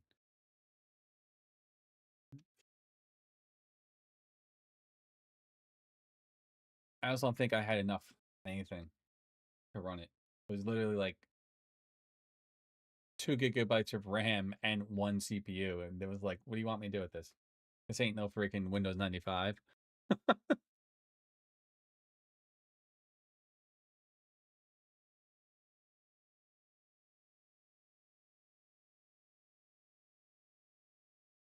I think it's you. I'm allergic to you, I think. You get me allergic sometimes. I don't know why, kitty cat. That's running fast already. Yeah, it was very terminal heavy, which I don't mind using the terminal, but like I said, I just want to go and just I'm really using it for gaming, some coding, well, obviously VS Code, to build, my little thing. Um, I have a whole social site that's coming soon. I've been putzing around with for like a year or so. I have some testers in it right now, but yeah, little sneak peek here. I want to bring this into beta next month, like March 13th, March 16th. I want to open this up to the public. I've been trying to make sure that it's hardened following OSWAP, OSAP. I never pronounce that with OWSAP. Um, make sure that it's hardened following best security practices. So, and then I've been trying to use. And I did pen testing many moons ago, but it's been years, and I mainly did it in a white hat fashion, and it was just internal to my organization. So I'm trying to remember like those skills to all right, let me make sure I can't break in using like different tools like Zap and brute forcing and burp and things like that, just to make sure my web app is pretty secure, which think it is, but I would love to have like a second set of eyes on it. But right now I have logins locked, so people can't like log into it. It's using Cloudflare turnstiles, so they're trying to honeypot those freaking bots that's trying to log in. Oh, that's the admin login. I don't want that. So it's blocked, and the registrations are blocked right now. So, but yeah, this is gonna be like a full like gaming like social site, and there's a bot that connects to it that I would like to build for Discord, Matrix, and Fluxer. So I don't know. It's got I have something in my mind that I want to do. I just have to see if I have a vision. I can make that vision happen. But this is the Questlog network. Say hello everyone to the Questlog network. Yeah. Hold on, let me do that. I know, because I have a widescreen monitor. So it makes everything else look like shit. Hopefully that helped by increasing the actual or zooming in on it for you. I need to fix this. This bar is still not the way I want it to be. I gotta figure out how to collapse it. But yeah, this is gonna be like where you can add your community, you can apply to your community. We review everything. You want to bring your community to it, to like, hey, this is what we do, this is who we are. You can then join it. It brings you to whatever. If you want to join it, you can turn join on, you can turn join off, and then this will be grayed out. If you want to make like a public Discord or a public Fluxer or a Matrix, people can join your server for you. You can they can join in and come check out your server. Try and do like I don't know, a place where people can use this platform to grow their platform, but not make my platform the centralization of it. Does that make sense? So you come here, you post your games, you hang out here, but then you kind of get everyone to like connect and find each other. Like, hey, my community is this, my community is that. Kind of like making a community. What's that thing for? A directory where people can browse for communities. They can look for groups across those communities. Oh, I see Casual Heroes is hosting a Mythic Plus farm. They're looking for people. Oh, I see. Community B is doing a no rest boss farm. They're looking for 2 more people. So kind of like to build that all together, and then there'll be a bot you can join to your Discord server that pulls this all into it. So if you want it in your Discord server, you can do that too, or your Fluxer server, your Matrix server. Try and make like a universal bot. That's all in Python because that's the only language I know. I'll probably die on that hill too because, well, that's not a lie because I do know HTML, some JavaScript, and obviously because I built this. But yeah, I don't know. I have an image and a vision that I want. Like you can come here and then as you go around the site, you earn XP. As you earn XP, you earn hero points. As you earn hero points, you can spend them on like flares to equip. Like I want to equip different flares just to show it off, and it shows it up over in your profile. I have it connected to the Steam API, so when you're playing a game, it will you can turn on underneath your profile. You can turn on achievements to show. If you track an achievement, you get 5 XP for each achievement. And for every it tracks your hours played, and for every hour you play, you get 1 XP. And then if you're playing a game, it shows up saying now playing in a game in the game of the playing. But I wanted to make everything opt in, so this will always be off by default. So you can turn it on if you want. If you don't want to, never bother with it. There's a creator page. So if you want to get people to find you as a creator, you register yourself as a creator. You go here, and then as people show up as creators, there's creator of the month, creator of the week, and it displays throughout the whole page. If the admin of a specific server wants, they can turn it on where they can receive those shout outs for the creators across the whole network to say, hey, creator, John Doe is, now the creator of the month. If they so want to have their community go find new streamers and creators. So I'm trying to build something that adds more discoverability to everybody. Because I feel like us as creators have so much friction to get through to grow. I'm just trying to give back. And this is completely open source. Like this app will be completely open source.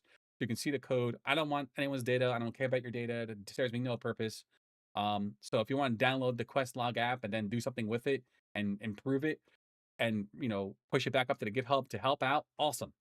Um, so I'm totally open source. And the quest and the bot will be open source as well. So it'll be completely open to the public to do whatever they want with it. So you can self-host it, make your own instance of it, and build your own network out of it as well. And then in my mind, I see people self-hosting all these different networks of Questlog or whatever they want to name it. And then we all connect that way. And now we have this big network of like creators and gamers all on this big Questlog network that share and just, I don't know, I have this big vision in my mind. I just want to help out gamers and creators just to be found more and just connect on a different level where it's intentional and not just post something and it goes into a void. I think intentions are the most important thing when you're doing something, right? But I want people to come here with intention and post and meet people and hang out and chill and I don't know, find new things. There's gaming news that I set up, and then there's things that run against Steam that look for different games that are coming out. Like, oh, that game looks cool. Let me go check it out. I can look up on Steam. It uses IDGB for enrichment, so it looks at Steam, then goes back to the IGDB database.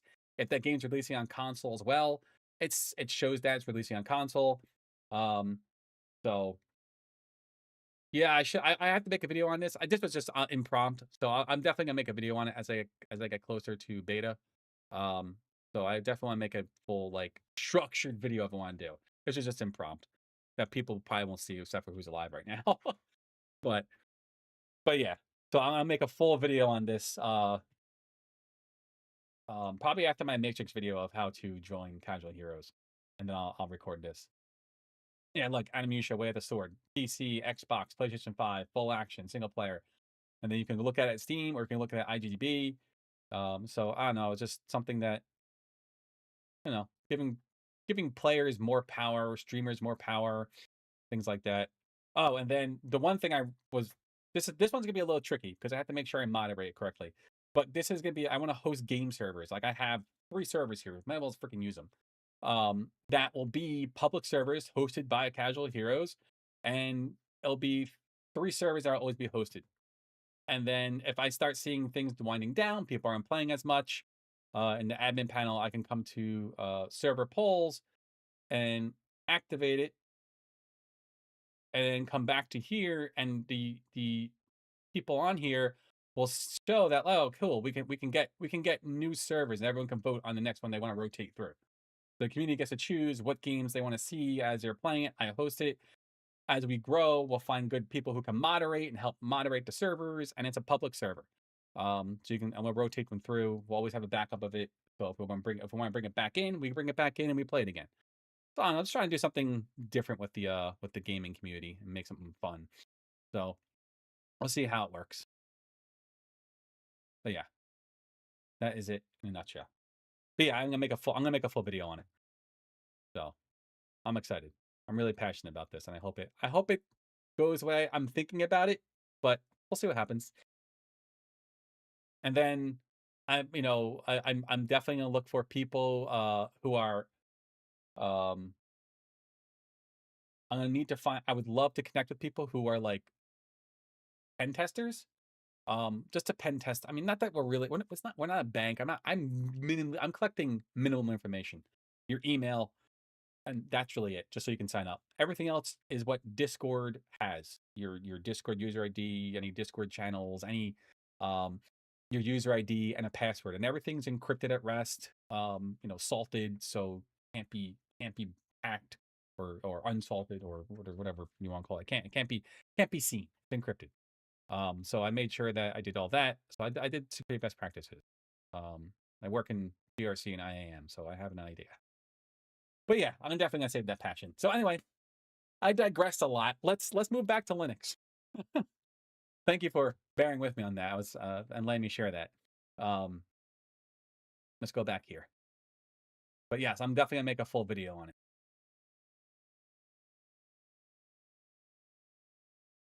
Oh, close this. Close this. There we go. Yes. All right. What we just said was welcome. Yeah, it's not running as well as I wanted to. Oh, there it goes. Welcome. Oh yeah, welcome to Nobora. I like the bouncing images. Welcome to will guide you through the available resources for you. Oh, it's cool. So first steps, update my system, install media coded packages. Okay, cool. Open drive or manage. Oh, it's dope. Open drive. Okay. I like that. Let's yeah, I'm definitely gonna make one. Those are the two videos I'm probably gonna work on back to back is the Matrix, how to join Matrix, and then the Questlog network, which I have to finish. I'm gonna push it to my Git tonight, so then it'll be up there, uh, ready for beta, so people can then go to it, inspect it, look at the code, see how it works, and really, I don't want your data. I don't want to collect anything I don't need, and then so yeah. What am I doing? I want to do launch. What is this launch? Due to U.S. patent laws, we're not able to include some important video playback and encoding packages on the board. However, these are freely available to download and install with your consent, which we're asking for now. Please note, without these packages installed, video playback in some games, browsers, and media players will not work. Yeah, that's cool. Additionally, without this package, oh yeah, we need that. Do it.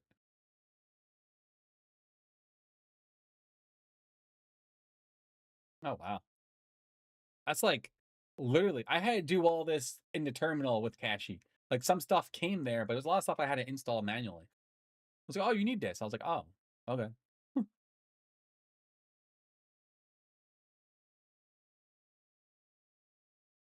Oh wow, we're joining the 10,000, the 1,000 series and lower when the 590 drivers move to production. We will no longer be supporting. We will not be supporting older cars. This means the Borough will not provide older drivers for 1,000 series cars or lower when the 590 drive becomes a production branch. I repeat, those cars will not be supported. This is slated to happen very soon. Beta and new feature branches are already something about already at 590. Oh, okay. I mean, that makes sense. You can't support old hardware forever. It holds back. It holds back the software.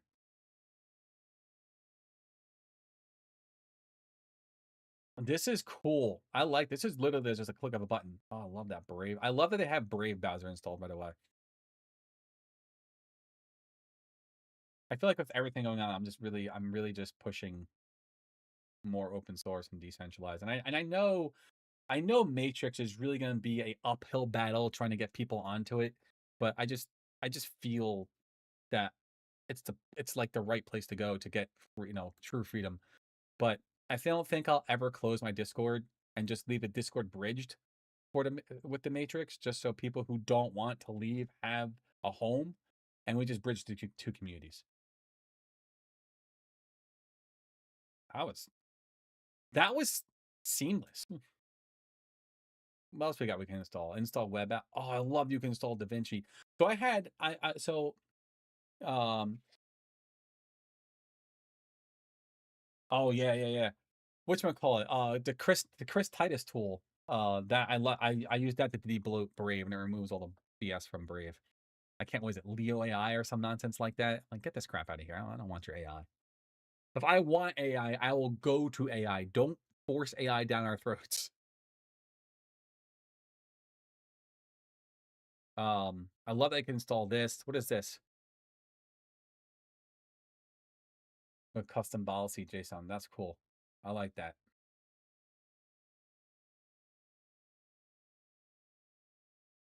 Run webs as if they were apps. Oh,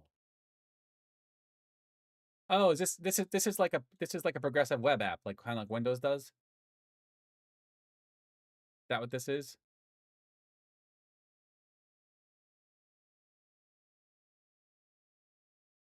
That's cool. I like that. Open software package manager. Oh, this is where you can launch your flat packs. I like this. This is really like point and click.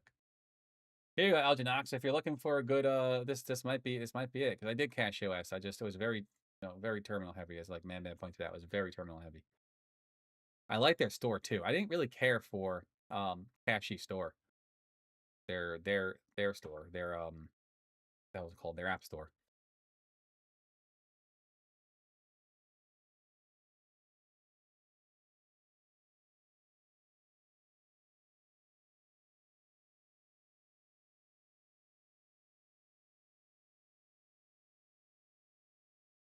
this is cool. Trending, binary, breathing, relax, and meditate. Audio and video, 4K tube. Down. Oh, dude, that would be so helpful. That's amazing for a content creator. Like you want to make um you want to make like quick edits for certain things. I'm usually going to YouTube and doing pwn YouTube to download something, and this I can download a video with this. I used to have, I don't know what happened to it. I had a Python app that you could just type in a URL and would download it that I created. I think I lost it. I thought it backed up on my OneDrive, but I can't find it for the life. The scripts want to install XCPO from a website, and it will install DaVinci Resolve, which is a pain in the ass with one, click. Oh,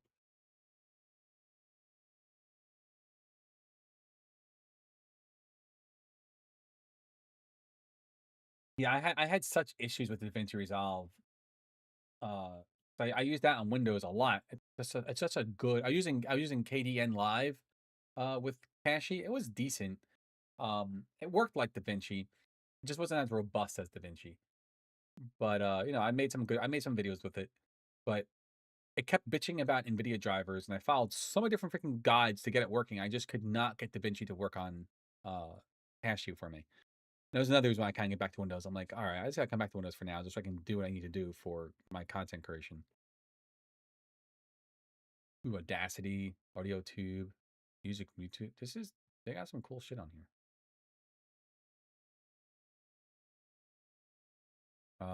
Education, networking. Is that like, Angry IP scan? I've used that before. Brave. My Brave's already installed. Why is it telling me to install it already? Best. Chromium web browser. There's some cool shit in here. Oh shit! Was that Element? Did I just say Element? Oh, that's cool.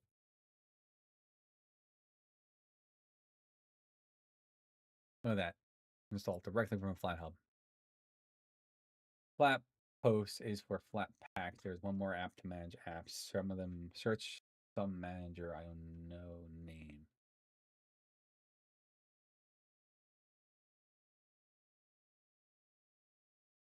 I think you're right. Now I don't run NVIDIA. My whole system, everything, even my servers are all AMD. My here is a 95. What the fuck am I running? Well, I can't remember what the hell I'm thinking. What the hell is it? 90. Oh my god. What is it? A 99. Why am I having a brain fart? The 9950. Yes, a 9950X 3D. It's my gaming machine with 64 gigabytes of RAM and a 7600, I think, video card. And then one of my servers is a 5950X with 120 gigabytes of RAM, and then my two other servers is a 7950X with 120 gigabytes of RAM. So I have some beefy hardware. Oh yeah, 7600 XT is what I have. Dogs. This is just I'm just looking through. Doom BFA. Oh, it has Fargus. Fargus is cool. I always call it Fargus. It's Fargus, I mean. Flycat. It has emulators? Oh, that's cool. I like this. What we got in developer tools? Cat with AI model. Oh, Alpaca. Arcs, Bobby. Ooh, Burp Suite. Oh, nice. It has the Beaver. I use the Beaver for connecting to my databases. Makes it easy. GitHub desktop. Got they have like all the stuff I use very easily to install via Flatpak. I love this. Oh, Postgres admin.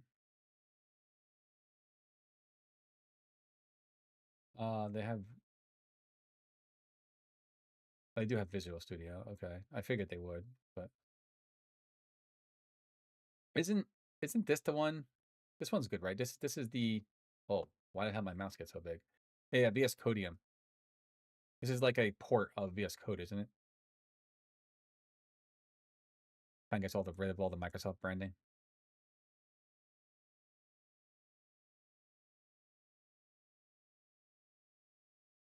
I might play around with that. Science. This is cool. I like this system. All right. I think. Oh, look, an OSI, an OSI. I don't know. OSI, ISO image writer. Excuse me. Heartburn. Utilities.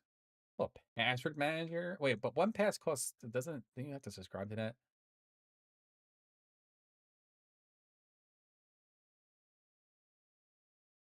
Oh, does it? Oh yeah. Oh, because I always lose track of my mouse. I'm like, where is my mouse? I actually that's a great feature for me. I'm like, where is my mouse? I'm like, where is it? I always lose track of my mouse. All right. What does this do? Whoa. Wait, what did we do? I don't know what I just did. I changed something. What was that? System mode? I like flat post. Oh, different repositories though. I think that's what you're talking about, right? There was different repositories. Oh, my nose, man, it's so itchy. That's late. I haven't streamed this late in forever.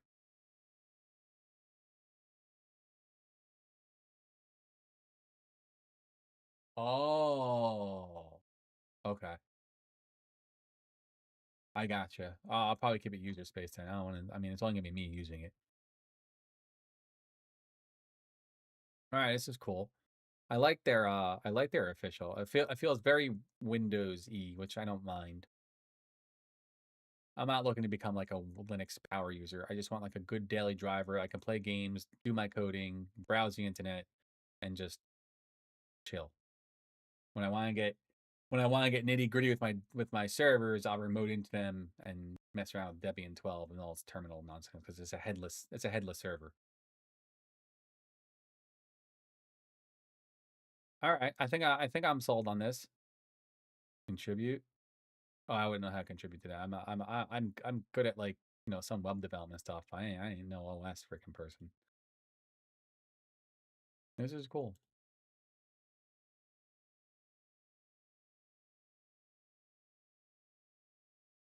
Ah, gotcha. Okay, that makes sense. Oh, you can install. Oh, look, that's right. This comes installed automatically. That comes installed. Blender.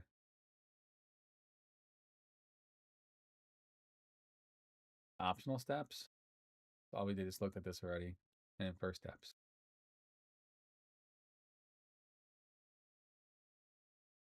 Significant for this is good for NVIDIA cards. I don't need to do much for because I run AMD, so it's pretty much built into the kernel, right? What does this do? Oh, auto mount would be good.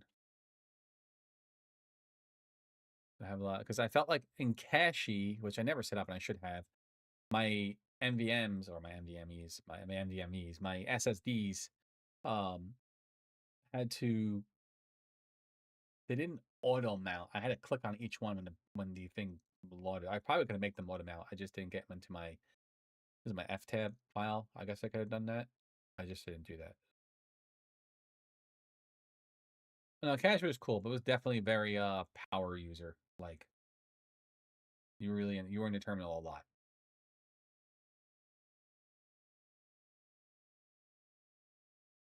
All right, I like this.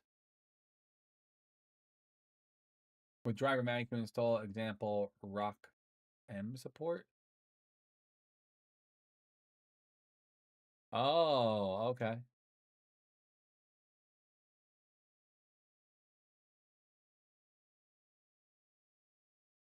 How do I go back? Oh, close that out. Damn it.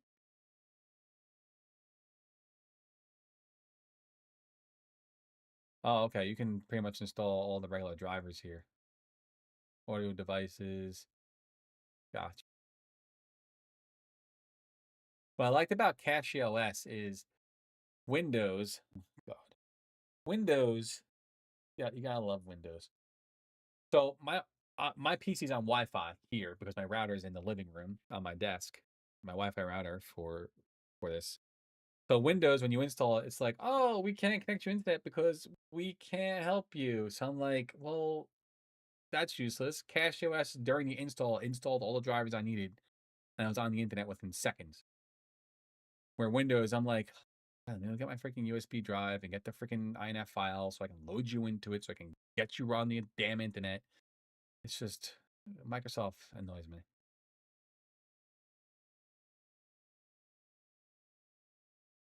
No, you can do everything with this. This is great. USB devices. I'm just playing around. I like this a lot. I want. I didn't think I wanted to. I think that's why I installed CacheOS. I'm like, I don't want point and click. I want power. I want control. And then I was like, I don't want to do this all the time. I just want point and click. I do enough freaking terminal typing on Debian, and I'm horrible at typing. Like if I could type, I'd be dangerous. I know this is all looking at like the virtual system and shit. Host bridges. All right, this is cool. I want to update my system yet. I feel like I have to sneeze, but I don't have to sneeze. And wine with additional components made by. Oh, glorious egg roll. That's funny. I know. I love Proton and Proton GE. That is like the most genius thing that Valve have ever came up with. Like, and there were games that I was playing on CacheOS that was just a million times better than playing on Windows. I'm like, whoa, like Remnant 2, regardless of what you did on Windows, you had the worst performance. Didn't matter what you did. It was just, it was just, oh, horrendous. And I love the game. Don't get me wrong, I love Remnant 2, but the performance on Windows was horrible. And they patched it a few times and they got better, but there were just times where you would just drop. There'd be nothing going on either. No enemies. You'd just be walking through the map and you would drop 30 frames. I'm like, why am I dropping frames? No reason to drop frames. Um, and you get it on Linux and play it through Proton, no issues. Never dropped frames once. I'm like, this is fun. This is insane. I don't know what this dude did, Glorious Egg Roll, but I don't know what they did, but it's absolutely genius how they made that, and it actually in some cases improves the performance of games. So props to them because amazingness. And same thing with Elden Ring. Elden Ring, I'd be playing and playing. The game just stutter and it cost me a fight. I'm like, what? Why am I stuttering? I should not be stuttering. I have powerful freaking PC. I cleaned up all the stuff on Windows that's eating up memory. I don't know, man. Windows annoys the crap out of me. I think I'll be up all night installing this now, and I can't wait. I'm excited. I'm very excited to do this. So I need the ISO now.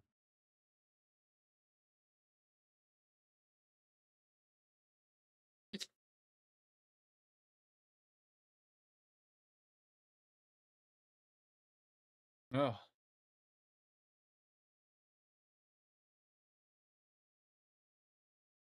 that's crazy.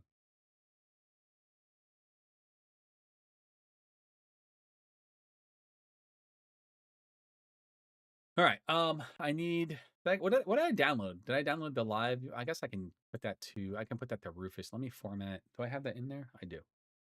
It's on here. Oh. Oh, look, I have Rufus here. I was doing something with this. I remember. I have Rufus downloaded. That's fine.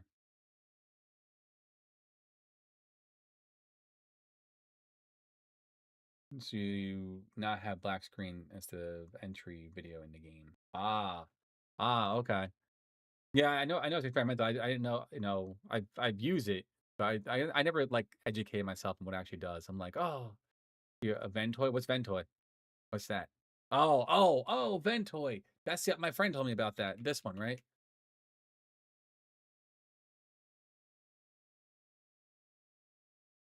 Yeah, I actually wanted to try this. So since we're here, let's just try it. Since we're doing this, let's give it a shot. Download latest Windows.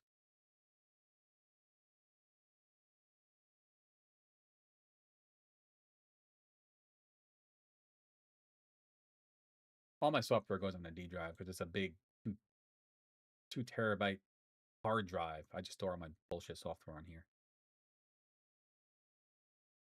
And then like everything else, like my E, F, G, are all my SSDs, and E being my whatever Samsung it is.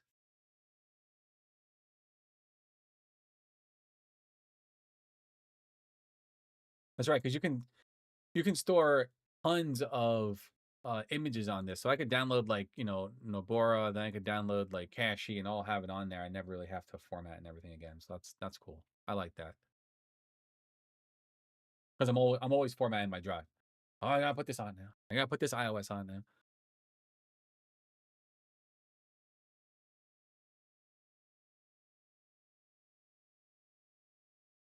That's cool.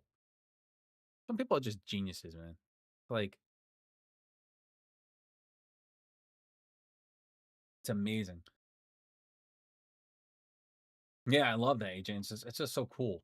I never used it, so it's cool that we're gonna use it now. What does that do? Oh, it just refreshes it. So I'm gonna install. Yes. Device.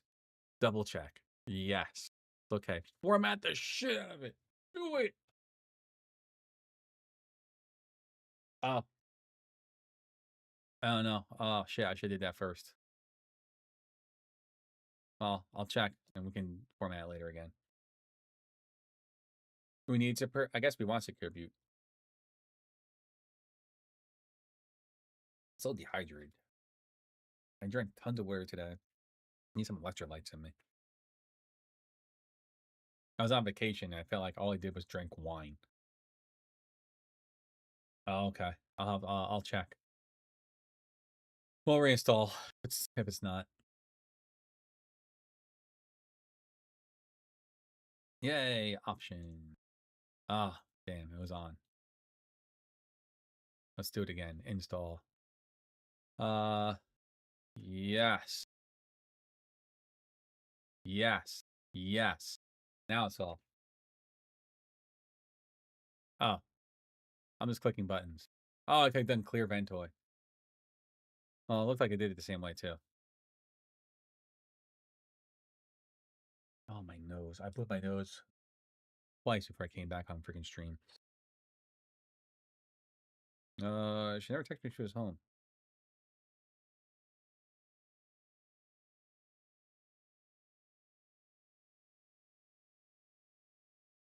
Boom, boom, boom, boom, boom, boom, boom, boom, boom, boom, boom, boom, boom, boom, boom, boom, boom, boom, ba, ba, ba, ba, ba, ba, ba, ba.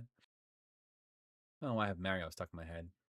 I feel like Mario, Zelda, Indiana Jones lives in my head rent. I'm always humming those songs. Okay. So, partition style, MBR. Heck yeah, Nate. That's awesome. Congrats. That's awesome.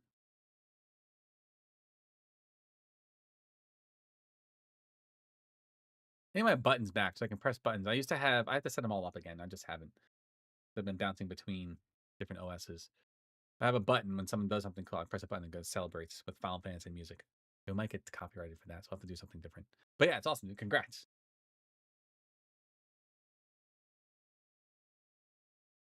All right. So, all right. What do I need to do now? Let's update. No. It's fine. You can drag. Oh, I can drag my files. So let's just do downloads, Nobora. Oh, my freaking messy ass drives. Open a new tab.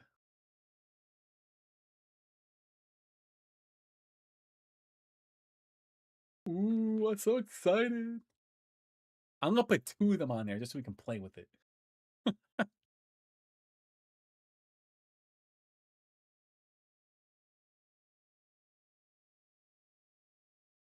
By the way, that's okay. I think we disabled it, didn't we? Oh, I disabled it. Yeah, I turned it off.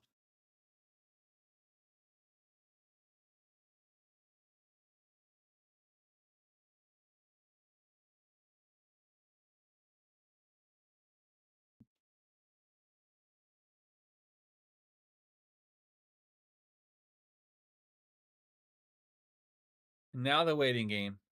15 minutes. What should we do for 15 minutes? What are some upcoming things we want to look into? Sit here and talk. Oh, I don't think I have secure boot enabled. But yeah, I don't think I have that enabled. When I go to partition, I'll check. When I go to format, I'll check. But I don't think I have it enabled. I think I remember disabling it for whatever reason.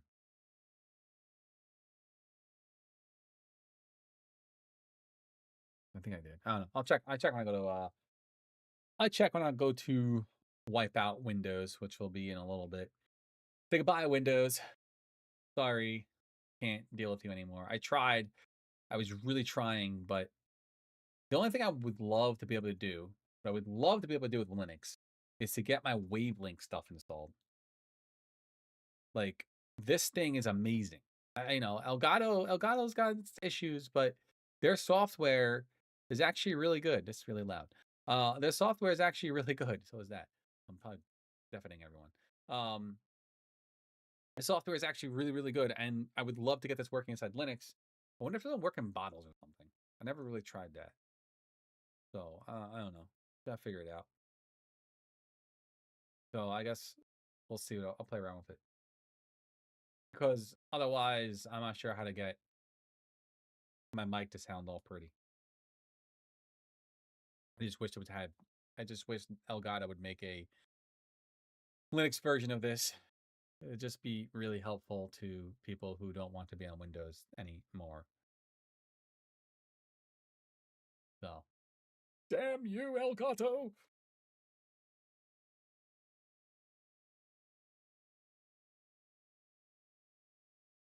Close that, close that, close that, close that.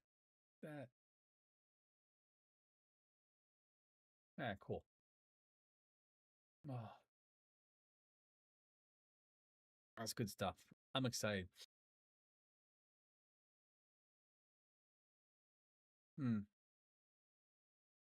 Does this work better on does this work better on Steam Deck? Is it worth doing it to my Steam Deck or just not worth doing it? I'm afraid to like do something. I'm sure it'll happen in the near future. I hope it does, man. Yeah, I don't know. I was putzing around. I found there's something called Easy Effects, like Elgato open source alternatives. Alternatives. I can't spell either.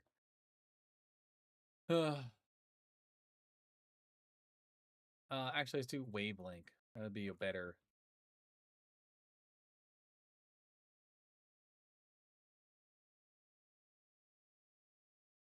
Oh, I forgot about that. Does that work on Linux? Voice meter? No, does that?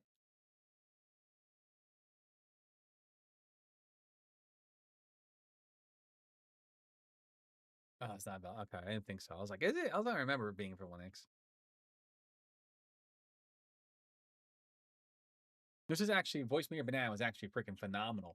Before I had like this, um,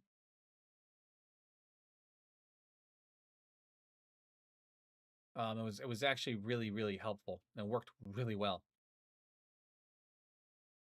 Yeah, the only one that I knew, the only one that I was using, Wavelink Linux. Yeah, Easy Effects was the one I was using. It was okay. I don't, I don't know how my voice really sounds. I feel like my voice sounds really good right now in turn because it has AI stuff working to help filter out like a nonsense. Um, Easy Effects worked pretty decently. I think I have to just work on it, work on the noise levels better. Wait, I just but neither are open source. Yeah, they're not. Configure pipe with loopback modules to create. It's exactly what I did. And I feel like I had wavelength desyncing issues. But it sounded like Noboru had some stuff built in already that did stuff like that. So I don't know. Did it? No, we're still going. We still got about 8 minutes. Oh, wiki. I love the word wiki. It's such a fun word. Wiki reminds me of Wiki from Transformers. Now I want to watch Transformers. Damn it! I enjoyed the first one very much. I always go back and watch it every now and then. And now I might have to rewatch it. Are you ladies man 72472? Are you ladies man? That's such a great movie. I don't know. I just love it.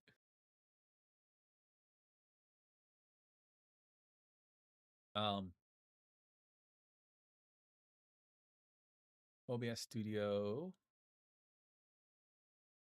There are 3 packages Nobora provides that recommend to be installed natively, not via Flatpak. Blender. The reason for this is that native provided versions of these have full hardware support. Like, that's what you were saying before, ROCM and CUDA. Okay. OBS Game Changer Vulkan environment variable ended globally, meaning you don't have to set any environment variables. Gotcha. Okay. So you do it via the welcome app. That's where it puts around with earlier. Cool. I want to know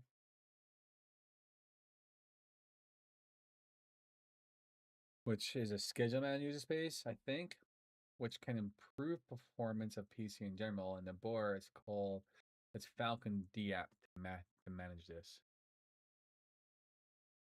Called would that be on here or in the store? Let's see what type it is. Would it be in here, you think? Falcon D? Or is it something I have to install? Oh, GUI per Falcon. Oh, game Damien mode. Oh, I like that. You need to Falcon. Oh, okay. Fix permission. Cool. Thanks. Active profile, loaded profile 7. Performance mode unsupported. SCX scheduler. Oh,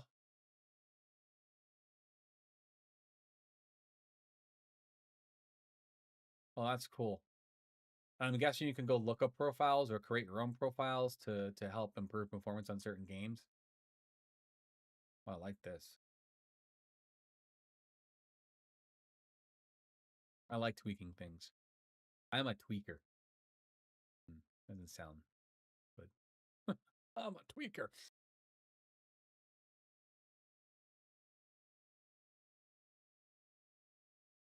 I'll have to play around with this. I need to read some documentation on it. Ooh, gaming. Gaming. Xbox control support. Nice. All this is supported. Theme not displaying. Using game scope. I don't know what that is. Oh, it's not there.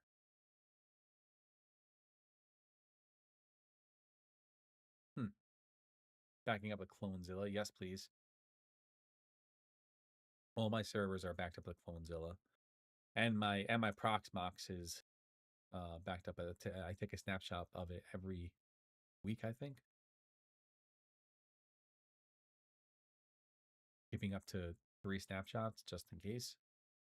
And I move them to an external drive, then I put them up to right now my Google Drive. I want to build my own NAS. Oh, I am on that.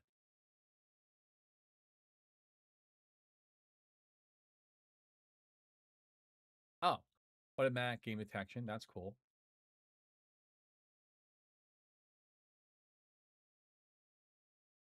Per game, performance mode, enable system-wide performance and optimization when gaming, 3D Vcache management, smart management of AMD 3D Vcache sessions and settings, nice. SCX schedule integration, dynamically pick a schedule that is best for a specific game. Full support for Steam Proton games. This is, wow, this is actually much more gamer friendly than Kashi was. I felt like Kashi was very over customized. I think that's what I was kind of running into for me at least. I mean, it ran great. It was just a lot of customization, and I feel like every time I turn around, there was an update. I guess it's because it's cutting edge, so I made sure I didn't update a lot. Very good schedule for gaming is SCX Lab B. Create with support of Valve for the Steam Deck, but on different PCs, different schedules may improve your performance. Okay, that's good to know. SCX SCX Lab D. Oh, I just didn't know that. I probably didn't use it. But then I never had I didn't really have any issues with performance on Kashi. Everything ran really well. No stuttering, no drops, no frame rate drops, no nothing. I mean, the games ran well. It was just OBS was being funky. Could have been how I also set up my audio loops, maybe. Use share Falcon profiles and define specific customization for individual games. You can contribute new profiles of PR via PR. Oh, you can make. Oh, that's cool. Oh, there's a whole profile that's full of them. All profiles located. These profiles are organized as specific to this handheld, HCPC, home theater PC, root directory. Oh wow. Huh.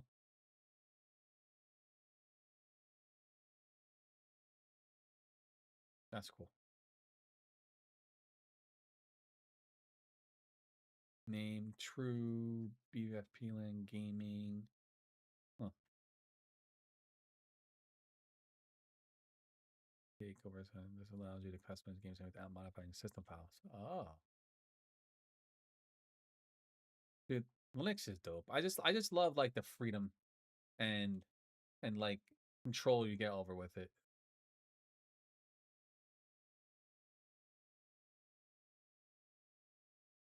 Cannot be used alongside Feral game mode or Falcon game mode, or as they may conflict with each other. Falcon D provides similar functionality with additional features and optimizations. Gotcha.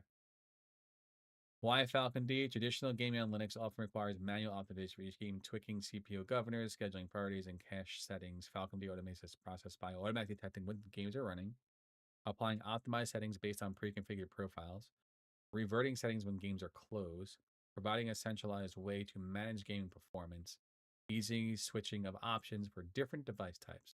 This means you can focus on this game while Falcon D handles all the technical optimization in the background. That is cool. I'm liking that. I didn't know this existed on Cache. I never looked into it.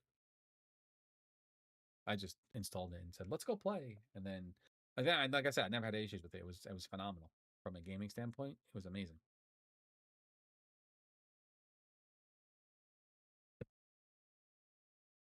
Right, Katie? It was amazing, kitty cat. You want head pats? You good, Katie? Good kitty. I woke her up. She's mad. She's I wake her up. Sorry, I just wanted to pet you.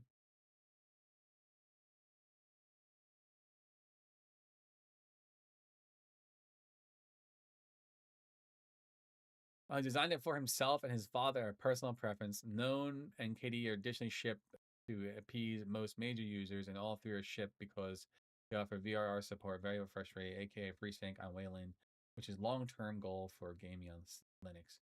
Other DEs at this time do not support VRR. To manage fan curves, clocks, overall mode, and which GPU is working.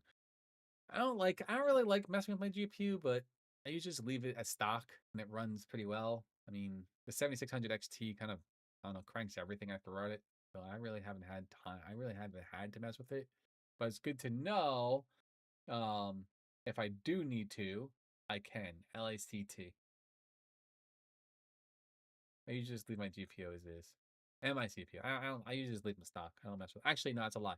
I usually undervolt my CPU just a tad, just because this 9950X 3D just runs so hot that sometimes you play games and my room I'm in as I if I move my green screen, like I'm in a walk-in closet and I like to stream with my door a little bit closed so I can travel traveling in the apartment complex a little bit.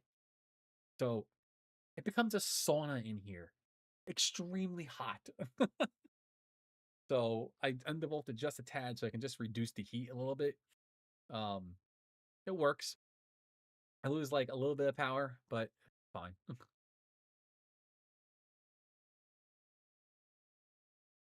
Maybe you want to make sure the GPU runs in 3D full screen mode. It's like the most important one. Oh, okay, all right. So I'll check. I'll check out the LACT app then and make sure it is set for 3D full screen. Man, I'm learning so much stuff today. Thank you, man. I appreciate all the guidance. Because I've never, I've dabbled in Linux, but never really actually like, besides using it for server, I don't use it for. I never. Besides cache, I just plugged it in, hit run, and that was it. Oh, nice. That's installed. It's done. Cool. Oh, wait, that's not it. I'm like, wait, where the hell my iDrive go? Oh, it's so cool. So now I just plug this in, and then Ventoy pops up, and I can choose. And I can choose to. I guess Ventoy runs, and I can then choose what option I want to. What ISO I want to run. Is that how Ventoy works? It makes like a graphical user interface for me to choose when I plug it in, and it boots up its own little OS, and I choose the operating system that's installed on the device. And that's how I'm assuming it works. Could be wrong, but that's cool. I'm gonna copy one more over so I can putz around.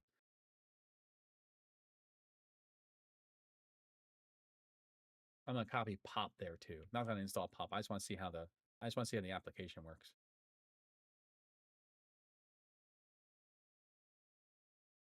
Now pop OS is small. Opens vent web boot menu. Gotcha. I like that. So it will hold as much as your USB drive can hold, and then just it has a boot menu you can choose the ISO from. I People are just smart. I love people who are just think of things that just are outside the box and just make things easier.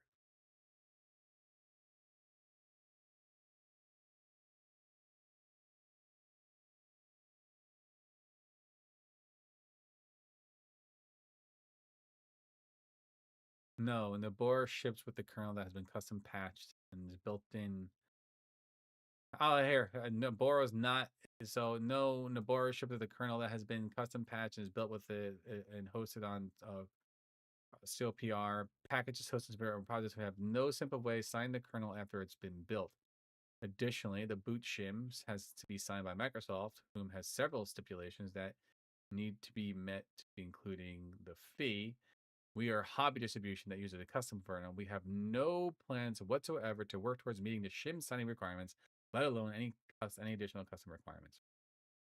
That's fair. I think upgrade from Fedora to Nabora using no. Okay.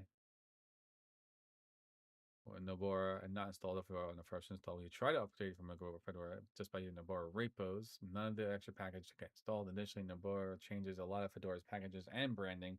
Things will break. Huh.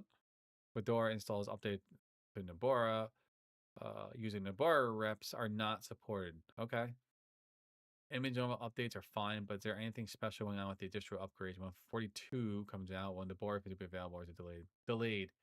In general, I personally waited about 2 weeks after Fedora releases are for any updates to be by. Oh, okay, I like that. Add that to the time it'll take to convert Nabora package to version for you. You can expect about a month delay. Okay, that's fine. This is cool. If you ever want to install a bad site with Ventoy, you need to choose Grub 2 mode because it doesn't want to run as a Ventoy. Oh, okay. Okay. Well, I think I got Pop OS right now. Um, I'm gonna go straight to this. I just want to see. I just want to see how the selectors work. That's what I want to do. I'd like to just see what works.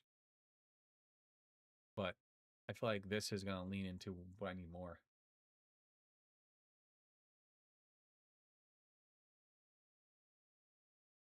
Yeah, it's true. Arch Linux. Yeah, that is very true. I mean, I like Arch Linux. I think that was one of the first distros I ever ran was forget which one it was, but it was based off of Arch Linux. And then I tried Slackware, and that was well beyond anything I really wanted to even deal with. I was like, I gotta build everything. I'm like, no, this is great for servers. This is well beyond my scope of what I want to do with Linux. I do not want to be a Linux administrator or like a Linux power user or, Linux, anything like that. My buddy uses Slack, or was it Slack, not Slackware? Is that what I'm thinking of? He runs a Slackware server for a bunch of different things. Very powerful, I guess, but I just like, no, thank you.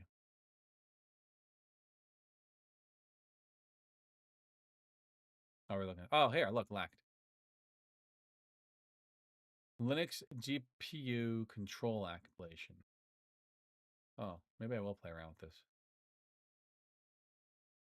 Oh, I like this because this is kind of lets me see everything.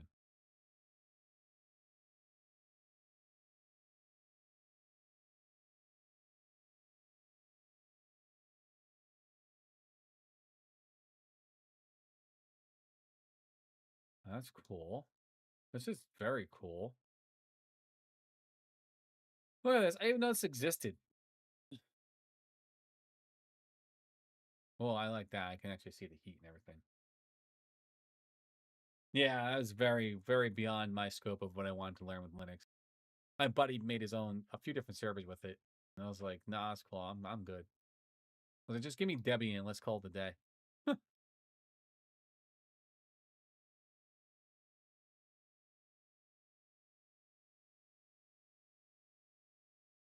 No, that's cool. I'm gonna use this. Thank you for turning me on to that. And I'm definitely gonna putz around with that and play around with it.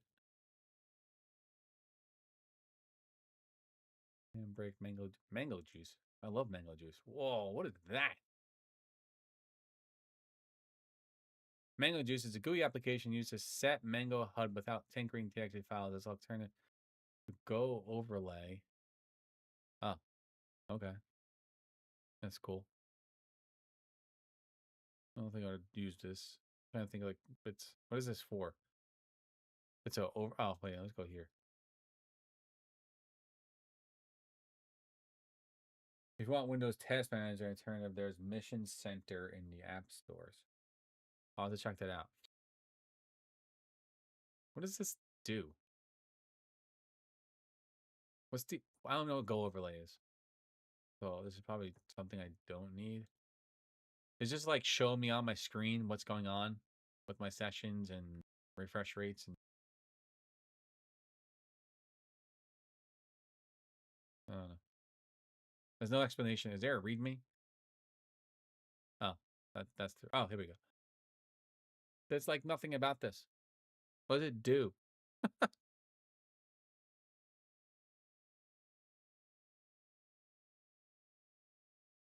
don't know what that means. That doesn't help me. Well, it seems cool. Oh.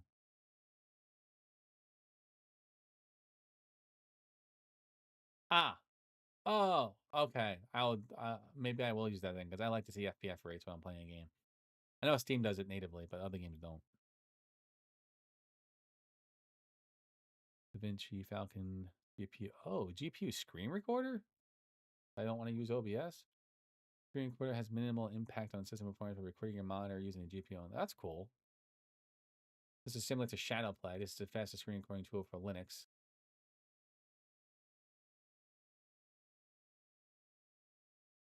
That's neat. So if you don't want to use like, I could use this in scope. I don't want to use OBS for something. I just use this. It's an extra option, I guess.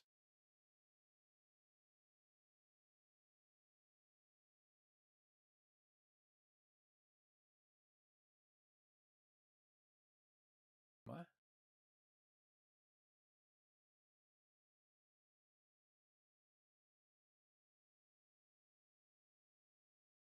Oh, whoa, what happened? I don't want to go there. I meant to close that. Oh, wait. Oh, I thought it was still live on TikTok. I'm like, oh shit, I'm still live. No, I'm not live on TikTok anymore.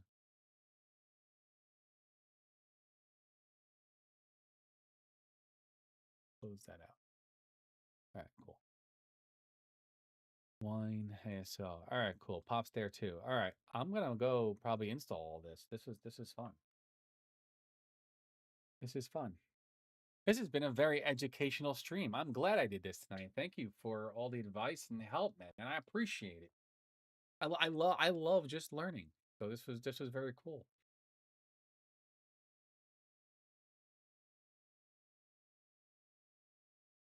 I have to do more streams like this and not just sit here and play video games.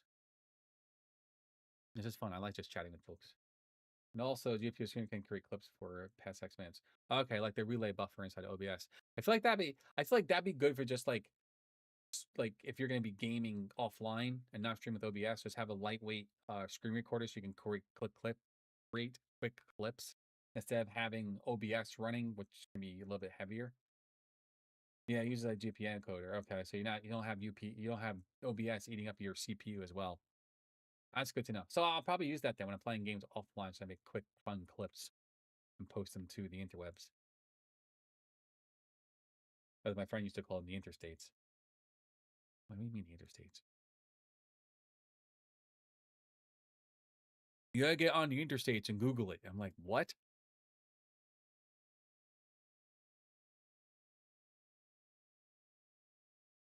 Source code repository. Yeah, I wish I knew a little bit more about like coding. I'm good at Python. That's really about it. That's okay. I'm happy with that. It took me years to learn Python. You can create clip, stream, and record video. Oh, I can stream too. I'm gonna play around with that. What was it called again? What was it called? GPU screen. I just had. What was that? Oh, this. Yeah, the GPU. You said it. I'm gonna play around with this. All right, I read this one. This is like NVIDIA Shadowplay. I like that. I use NVIDIA Shadowplay a little bit. It was actually pretty cool. It can also take screenshots.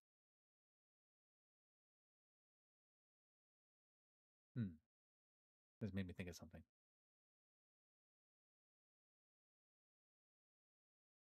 I wonder if I can do that. It doesn't work now for some reason. Oh, it doesn't work to add the webcam. That's all right. I think I really just use this for like offline gaming then, and just use OBS for the heavy lift for streaming on like YouTube and TikTok. But as a great little option if I'm having issues with TikTok OBS or something.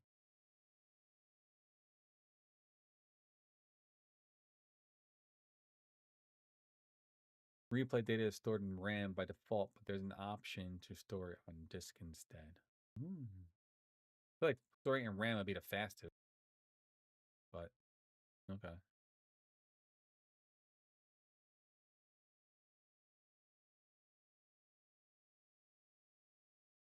This is cool. I'm gonna have fun with Nabara. I think lots of fun.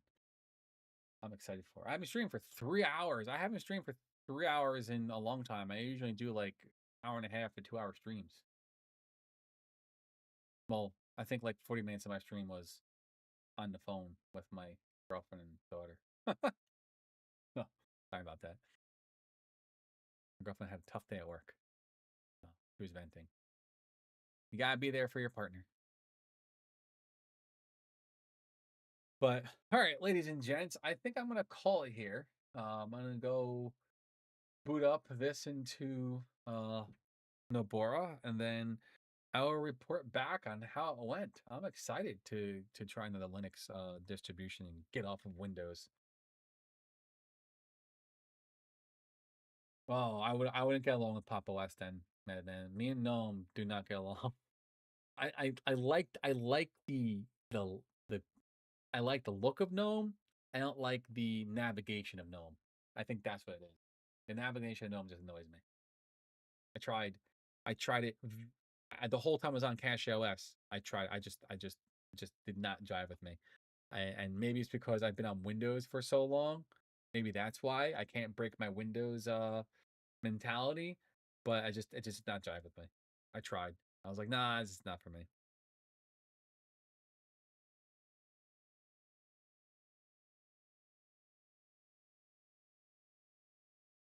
But come here.